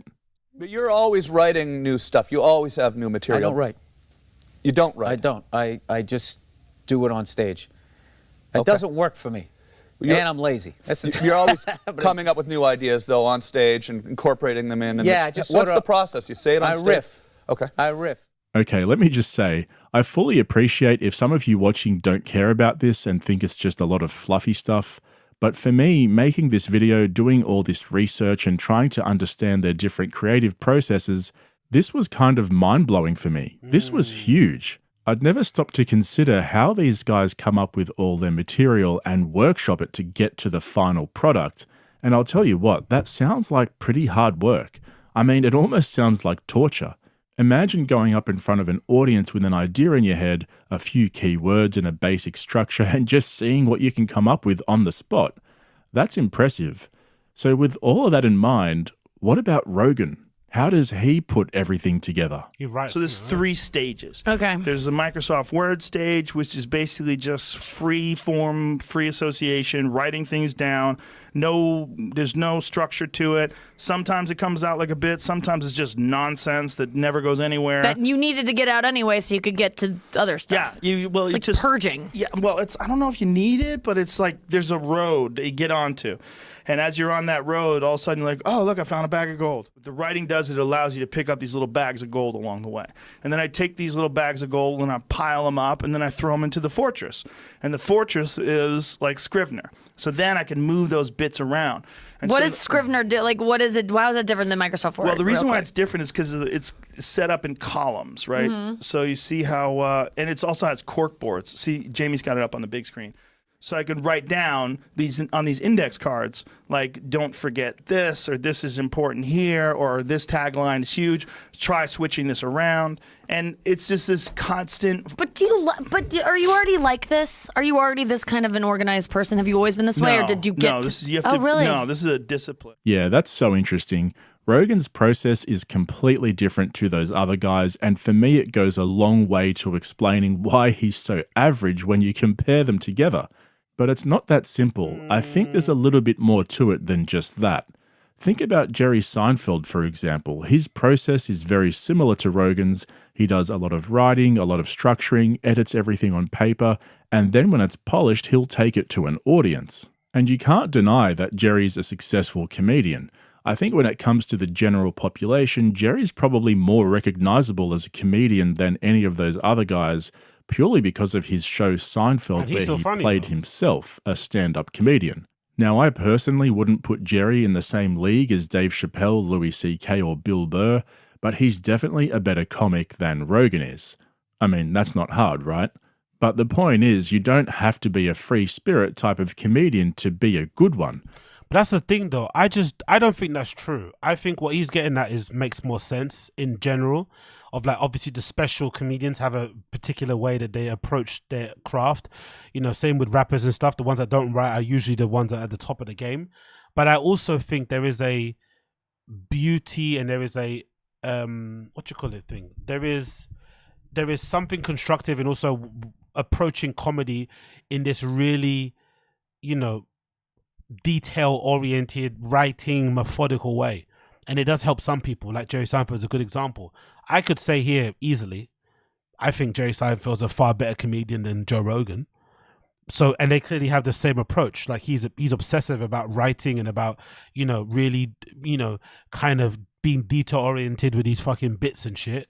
So I just think with Rogan, it's just an unfortunate thing of like, his sense of humor just is the way it is, isn't it? Simple as that, really. And what's Robert Henry Poet saying? Most comedians are lazy. Would never build a legit comedy process like Dave, CK, or Bert, or even complicated one like Joe. So look for Brendan to even make an effort. Yeah, I just think for me, if I came into stand-up comedy like Brendan did, not being the funny guy, that's the thing. The thing with Brendan is that he was never the funny guy. He was never the class clown. He came into stand-up basically having to make himself funny in the same way that Rogan did, but Rogan started a bit earlier than him. But he started in his mid-30s. If it's me and I'm Brendan, I want to give myself every advantage possible to be funny. Every advantage.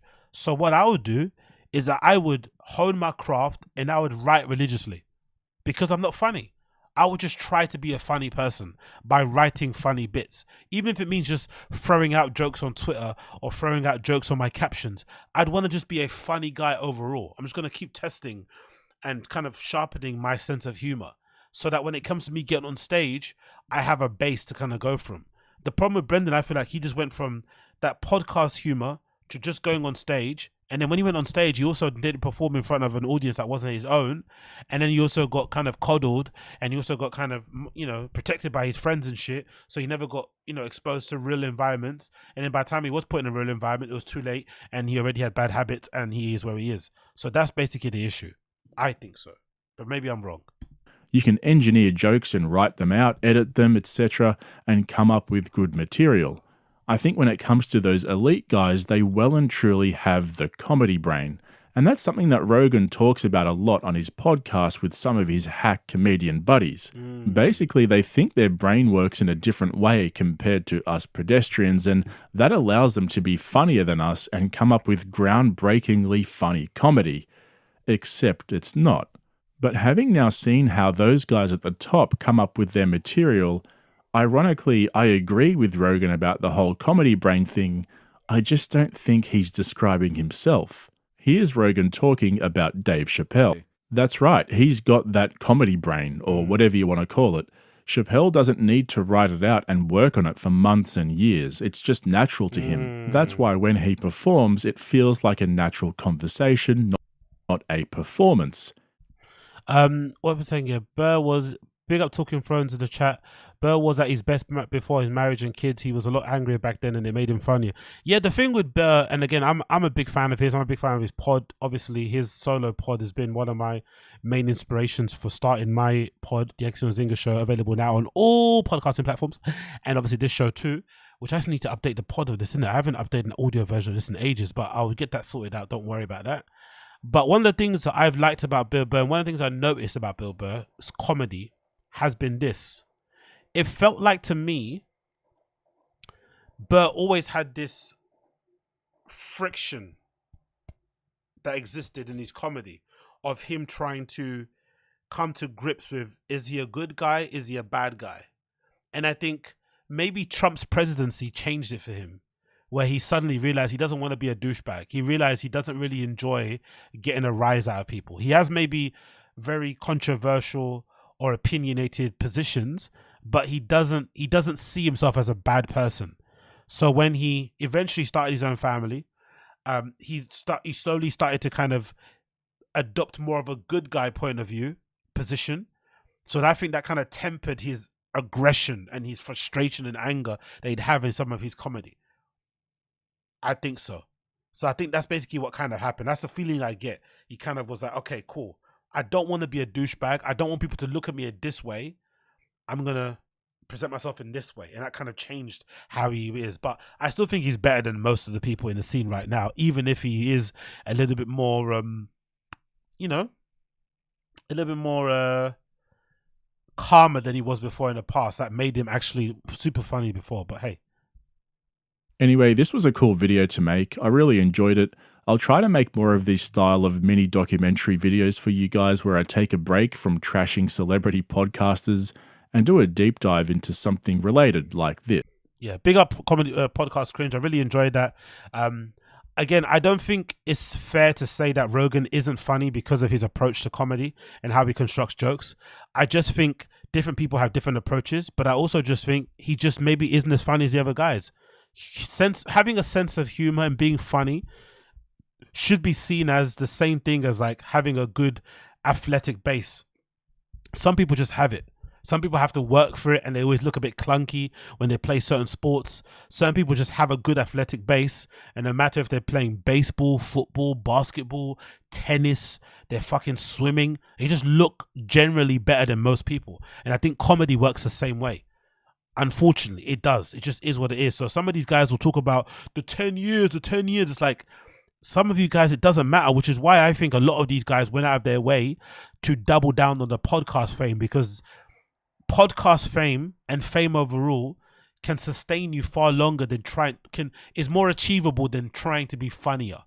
You can probably achieve a level of fame that will let you sell tickets and have a fan base quicker or in a shorter space of time, or is achievable flat out more so than trying to be funny. Trying to get funnier is incredibly difficult just for regular people. It just is, especially if you're not self-aware, if you're not intensely honest with yourself to the point where it gets a bit toxic. It's really difficult to try to be funny because you're gonna have to really do a lot of introspection and shit, a lot of self-inventory to find out what's going wrong, and sometimes it might be quite hurtful, some of the things that you find out, and most people don't want to go that way and do that level of self-work on themselves. So you just do what most people do, you get funnier, so you get more famous, and you hope the fame can then allow you to sell more tickets, and then you hope people will then turn up and just laugh at you because they know you from the podcast. Even Theo Vaughn said that. Theo Vaughn said that one time. Remember Theo Vaughn said about Brendan in a roundabout way. Sometimes people just want to see people. They just want to see you in person. And I think he realized that very soon on, that sometimes it isn't about the funny. People just want to see you. They've seen you on pods. They've seen you on YouTubes. They've seen you on their social media, and they just want to see you in real life. So they just buy a ticket. They laugh in the seat because they just know you, and they feel like, you know, you're somebody that they like. So they just want to laugh to make you feel good and shit. And that's it. It really isn't about how funny you are. It can just be that sometimes, which I don't think is bad either. I don't think there's anything bad in, you know, liking somebody just based on what, you know, and how funny they are and those type of things. But again, I could be wrong. Moving on from that one. We spoke about that. We spoke about him. We spoke about that. We spoke about him. We spoke about that. We spoke about him. Let's also get this clip up, because I thought this clip was pretty hilarious. Again, big up everybody in the stream chat hanging in there. I appreciate all of you. Make sure you smash the fucking like button down below if you're enjoying the stream. If you're enjoying what you're seeing, what you're hearing, please make sure you smash that button down below and let me know. That'll be greatly appreciated. Pretty please.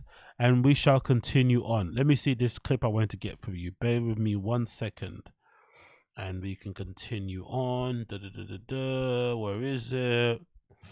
Where is it? It's not that one. It's not this one. Where is it? Let me see if I can find it. Bear with me 1 second. Yeah, there it is. Cool. Here it is. So, body ba ba body ba ba ba. Let's play this clip because I thought this was absolutely hilarious, and I feel like this might explain why. Yeah, very excited to be here, Sorry, Mr. This might explain. This clip, honestly, might explain why Luis J. Gomez went so soft on Brendan when he finally saw him in real life, or why he finally decided to change his tone on Brendan before the Skankfest, because he knew it was hampering or was going to be a detriment to his overall stand-up career, especially if he went to be in the good graces of the kingmaker that is Joe Rogan. This is a clip taken from the Friday Kid subreddit. The title is There's a Word for This, and I feel like this little compilation of clips of Luis J. Gomez on JRE over the years has been a great introduction or an insight into why Luis J. Gomez did that weird about face, went from trying to curry favor with the Friday Kid subreddit to suddenly trying to be Brendan Schaub's best friend when he's on Skankfest. Very strange, but this might explain some of the decisions behind it.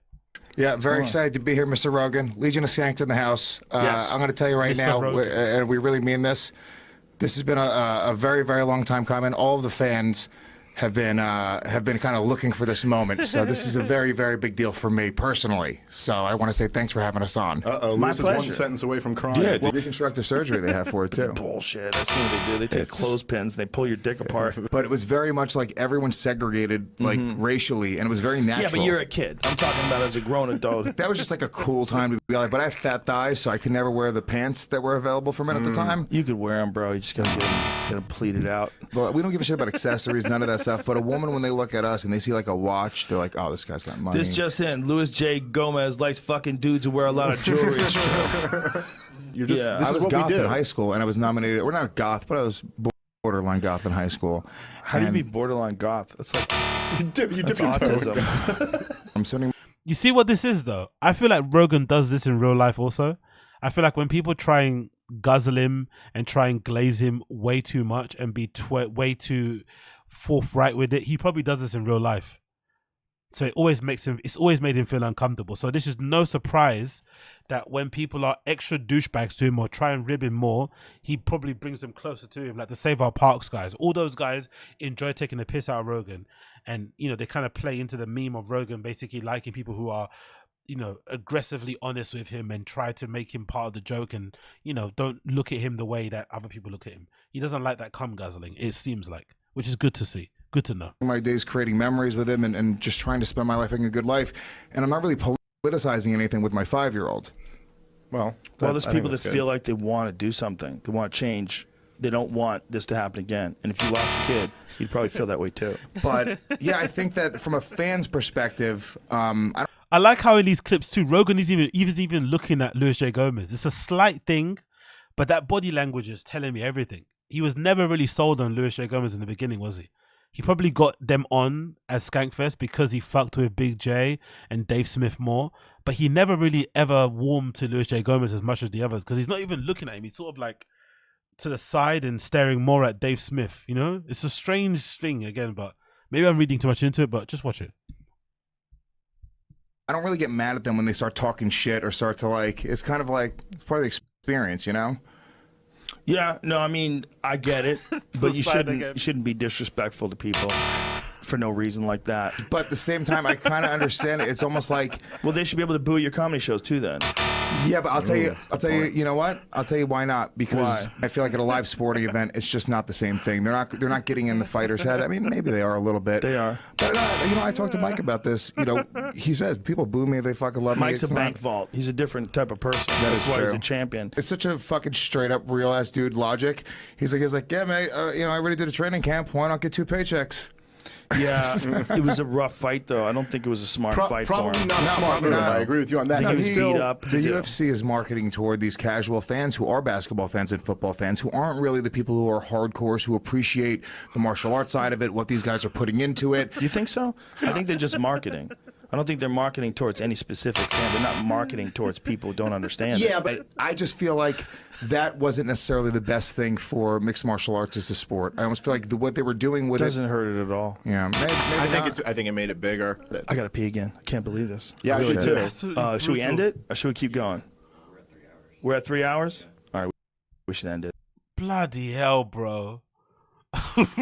Rogan absolutely destroying fucking thing. I love Dave Smith's face, like noticing what's going on. Yo, again, I'm not the biggest Luis J. Gomez fan. I think his comedy sucks. I think he's barely funnier than Brendan Schaub. I think the way he used the Fighting the Kids subreddit for his own personal gain, and then when it wasn't serving him, ditched him in favor of Brendan to prop his career back up again, was kind of gross. But I understand. He's a grown-up. He has a child to look after. He has Jamaican, Caribbean fucking vacations to pay for. He has awful outfits to buy. He has coke to fucking purchase, women to purchase and shit. I get it. Do what needs to be done to protect your career, because clearly the moment he got back into Brendan's good graces, Rogan had him back on the show by himself, and he was laughing at his jokes, and he was agreeing with some of his point of views. So clearly Rogan was always a bit side-eyeing him because maybe he didn't like him, or maybe because he was also being a good friend to Brendan and not basically bringing him into his inner circle. But judging by this clip, I completely understand why Lewis is now sucking off Brendan, and why now suddenly it seems like him and Brendan are best friends, and now suddenly him and Rogan are best friends. It makes complete sense. Big up Austin Casey. Did you know that Ari and Luis were really good friends in NYC for a long time?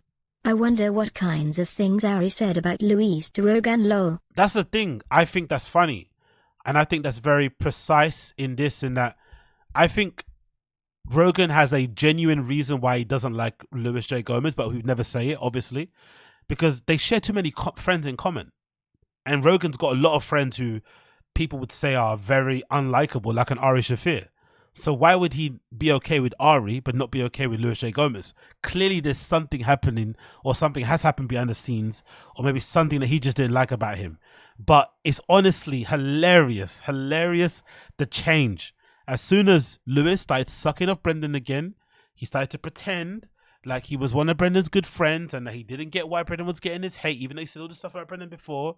Suddenly it changed, and now he's back into fucking Rogan's good graces, and they're hanging around together, and they're all being friends. It's no surprise. Like, let's be honest as well, and call a spade as a spade. And it's no surprise why he did it. Obviously, you know, it's kind of gross to see a grown man doing such a thing, but I completely get it, because clearly being in Rogan's good graces does actually help you.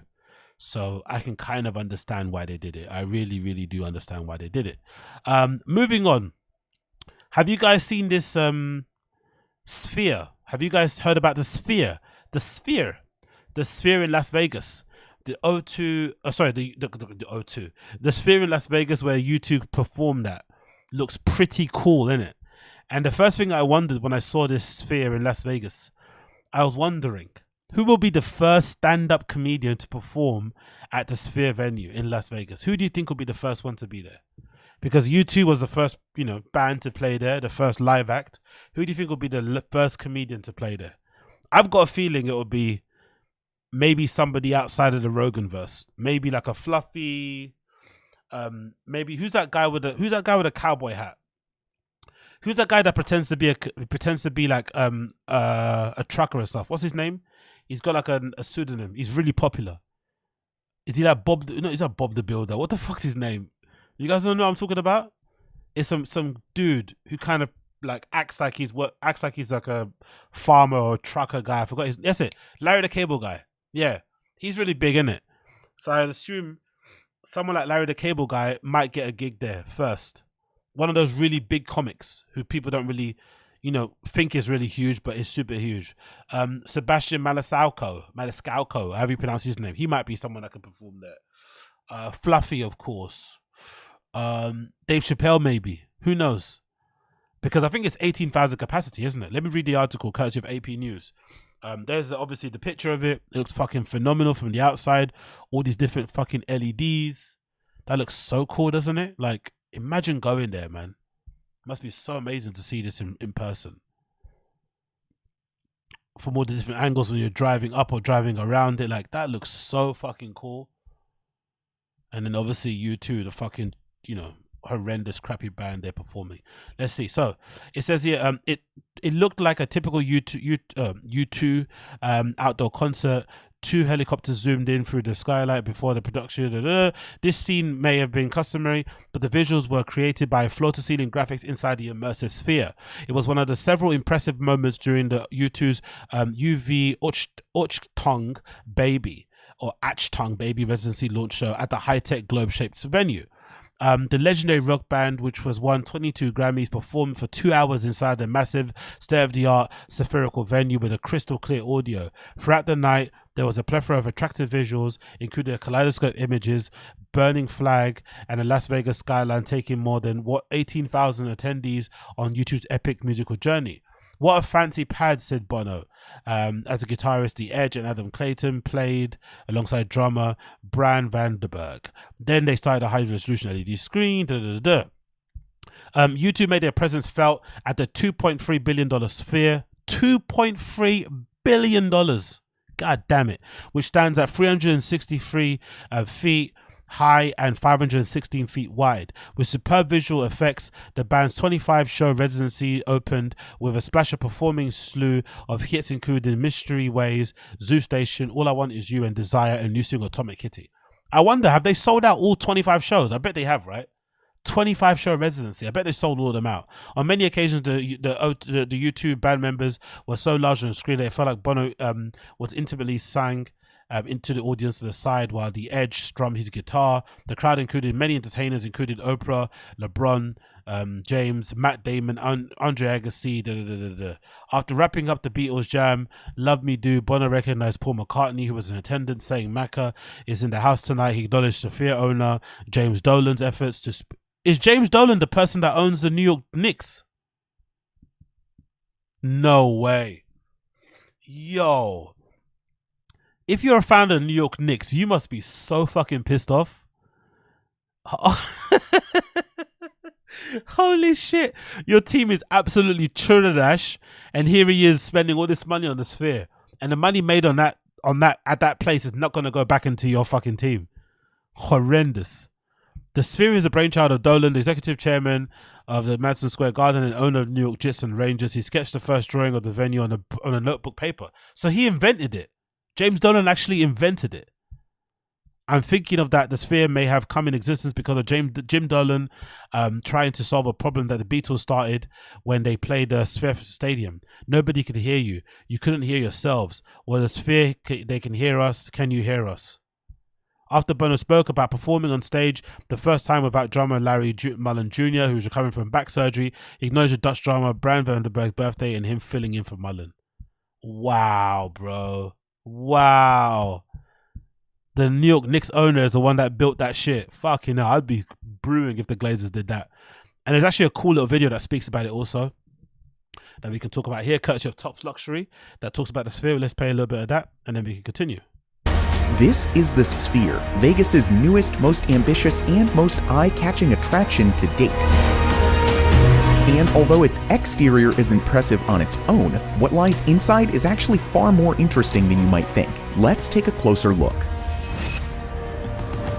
The city of Las Vegas is famous for its unique and over-the-top architecture. Its resorts and casinos are some of the most iconic structures in the entire world.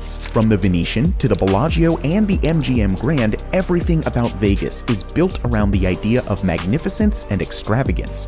And so, the construction of a building as crazy and ridiculous as the Sphere... Sorry, but that looks fucking incredible, man. That looks fucking incredible. As just something to observe as a piece of architecture and shit, that looks fucking nuts, innit? Like, honestly, that looks so wild. Can you imagine how impressive that must look in person? Look how small the cars are in scale. Fuck. Is just another addition to the city's unique skyline. But what exactly is it, and why is it being built? The Sphere is a music and entertainment arena located just a block away from the world-famous Las Vegas Strip. At more than 100 meters tall and with a diameter of 150 meters across, it now holds the world record for being the largest spherical structure in the whole world. Wow. This record was previously held by the Avicii Arena in Sweden. Constructing such a behemoth doesn't come cheap. In its entirety, the project is estimated to cost as much as $2.3 billion. This makes it the most expensive entertainment venue in Las Vegas's history. Damn. Given its sheer size and almost perfectly spherical shape, construction was no easy feat. The engineering behind this building required lots of complicated math. But don't worry, we won't go into any detail here. Yeah, I think, was that Macabala says, yeah, the lights look like hockey pucks. Yeah, I've seen it. I've seen pictures of the LEDs up close. It looks fucking crazy how it looks when it's lit up, and then what it looks like when you go right up close to it. It's fucking really, really impressive. What you can do with LEDs is really impressive, really, isn't it? It's such an old technology, but the uses of it are really far-reaching. Although the developers were nice enough to share the formulas on their website. Yeah, right. Whatever any of this means. Since this project was the very first of this scale, it required the use of specialized equipment. That's why one of the largest cranes in the world was transported all the way from Belgium to lift some of the heaviest materials. Funnily enough, the crane itself was so massive that it had to be assembled using another crane over a period of more than 2 weeks. One vital piece that required special lifting was a steel compression ring that serves as the topmost part of the structure's frame. Although it doesn't look like it, this part alone weighs as much as 2 Boeing 757s. Its deployment would not have been possible without the specialized crane.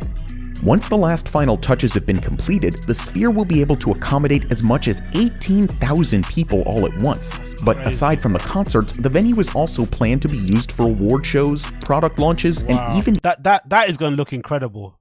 If Apple or if Tesla, whoever does a product launch in places like it, that would look really impressive to see. That looks so cool. Esports tournaments. The creators of the Sphere are already planning to build a similar structure in London, and eventually plenty more around the world. Yo, when it allegedly there's one happening in London, but they're struggling to get planning permission. But with the cost of living being as high as it is now, the people are going to protest the one in London so hard. It won't go down as smoothly as it probably did when in Las Vegas. People will be very against it when it eventually does get approved, because, you know, it's going to make the fucking government loads of money and shit, and there's loads of vested interest in it. But if it ever happens in London, people are going to protest it so fucking hard. It won't be easy to put it up. It will eventually will get put up, but people are not going to have it because the amount of money that's going to get poured into it, the cost of it being built, the disruptions it's going to cause to local, you know, communities and traffic and shit. It's going to get crazy, honestly. Exactly, the rise in rents in that area, like, honestly, people in London are going to go nuts when this eventually does happen in the UK. They're going to go so fucking crazy. But one question that many of you might be asking right now is, why build a Sphere? Well, the answer is actually fairly straightforward. Because it's Las Vegas, and because they can. From the outside, the structure is unlike any of the other buildings around it. And though it might stick out like a sore thumb in the city's skyline, that's precisely what it wants to be, and what Vegas is known for. Over-the-top architecture that catches your eye from miles away. And believe me, its exterior will definitely catch your eye. On the 4th of July, Las Vegas tourists and residents were given a glimpse of the Sphere's true form. A total of 1.2 million individual LEDs lit up for the very first time. In a spectacular display of light and color, the building made itself known to the entirety of Vegas. People on the ground and online were quick to talk about the insane nature of the structure and the engineering work behind it. So cool. At almost 56,000 square meters, the structure's exterior display isn't just the single largest LED screen in the world. It's also the largest video-capable screen of any kind. To put this into perspective, the size of this display is more than 60,000 times that of an average 55-inch TV that you probably have at home. With a screen wrapping around the entire structure, the venue can be transformed into absolutely anything you can think of. Spherical objects such I'm not gonna lie, I'm surprised this got launched in Las Vegas and not like Abu Dhabi or something, because those places, they love a good ambitious architectural project in the hopes of kind of boosting tourism. I'm surprised they didn't have something like this before somewhere like Las Vegas. Very surprising, isn't it? I wonder why. What happened there? I wonder if the people in the Middle East are kicking themselves for not having this launch over there first before. such as the moon, a basketball, or even a human eye are just some of the things that have already been displayed. Companies are even eyeing the possibility of using the display as one giant billboard for advertisements, which is a huge opportunity for both advertisers and the creators of the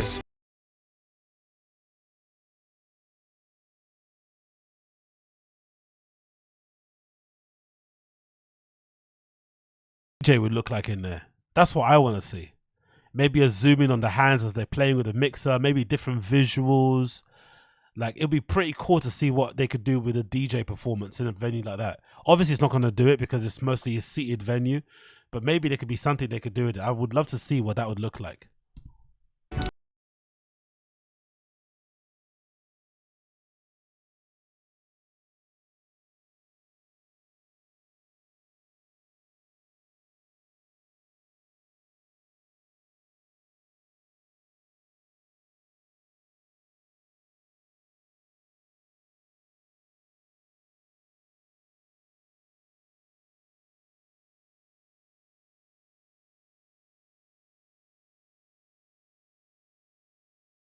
display in the whole world. To create the best possible content for this incredible screen, the creators behind the MSG Sphere had to engineer their own unique. Anyway, you get the point, right? You get the point. I'm curious to see who's going to be the first comedian to perform there. Like I said, mostly all the top ones are going to be there. Dave Chappelle, Chris Rock, Louis C.K. Not Louis C.K. because he's obviously a little bit quote unquote cancelled, but Kevin Hart, all those type of guys. But it'll be funny to see Brendan record something there. Imagine. Yeah, what up, Las Vegas? Imagine. What up, Las Vegas? You see Brendan coming out. Bean cheese, bean cheese, bean cheese. On that massive fucking screen. But the only thing that's been disappointing to see has been this confirmation via 3 people on social media. This one courtesy of Joe Pompliano, who basically said the advertising rates have already been leaked about what it's going to cost to get your shit projected on there as an ad. And so far they said it's going to be $450,000 for a day and $650,000 for a week. Those prices include working with the MSG's 300 plus designers on the creative, and they estimate 4.7 million daily impressions. So it's already going to turn, so it couldn't just be like a fun venue with a cool concept. It's already turning into an opportunity to advertise. Like, they're already going to fucking bombard you with nonsense ads for, I don't know, find your bookie or fucking whatever thing that they got out there. Like, one of those mental health online things you'd want to be advertising on there. you know, and all these, maybe fucking Liquid Death might put their shit on there. Like, that's the only disappointing thing about it. It's such an interesting space, such an interesting venue, and now they're gonna ruin it with fucking ads. Like everything, right? Ads ruin fucking everything. That's the only really sad thing about it. But obviously they have to pay for it, right? So the easiest way to pay for it and to make it somewhat profitable and to make it break even or make money in any way, shape, or form is to just slap ads all over it. And clearly, if they don't need to change, you know, what it looks like permanently, and they can temporarily with these LEDs, then why not take the opportunity to do so? But it's just a shame that it's happening, you know? Standard protocol, but that's the fucking fee they're going to be charging. 450,000 per day, £650 for a week. I think for the novelty of it, it's pretty good money well spent. I'd probably be more open to spending 450,000 a day on getting myself projected on this sphere than I would be to spend money on putting ads behind an Instagram post or Facebook or whatever, or views or whatever, right? I'd rather buy something on there because that's something that's gonna, you know, it's a piece of content in itself. And it's also going to actually get some real life impressions, and you also can't pay for the other bits of marketing advertising that will come from it, because already, look, there's already this fucking NBA fucking ad that's been spread all over the place that people are spreading, and that sort of advertising from other people, that kind of organic advertising, you can't pay for it. So big up them for putting that together, but it's just disappointing that it's already turning into just another advertising platform like everything else in the world. Anyways, it is now 5:30, my friends. It's going to be a short one because I had to just recap what was going on. I'm going to love you guys and leave you. Thank you so much for tuning in to the Random Show. It's been fun. Thank you for hanging in with me. If it's your first time tuning into the show, please make sure you're smashing the like button down below for me. If you haven't, please make sure you do. I'd be greatly appreciated if you did so. If you don't want to do that, I understand, but I would love it if you did. So please smash the like button down below for me. If you have enjoyed it, please make sure you do. I'm off to the gym now. Well, I'm going to upload my podcast and shit, and you'll see that happening in a few minutes and whatnot. If you're still around, I'll have that uploaded and prepped for you guys to go later on. But I'm going to go off to the gym and then come back and sleep and then get back to work again later on. And then I'll see all of you guys again probably when the podcast drops again, right? What is it? The Fighting the Kids. So I'll probably see me again soon.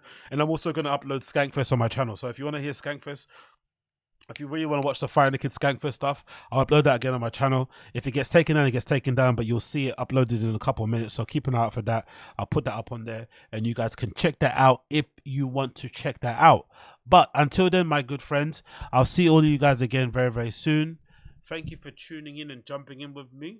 Take care, brothers and sisters, and peace out, my friends. Always enjoyable, never a chore. Please make sure you smash the like button down below for me. Help me out, and I'll see you all guys again very, very soon. Take care. Peace.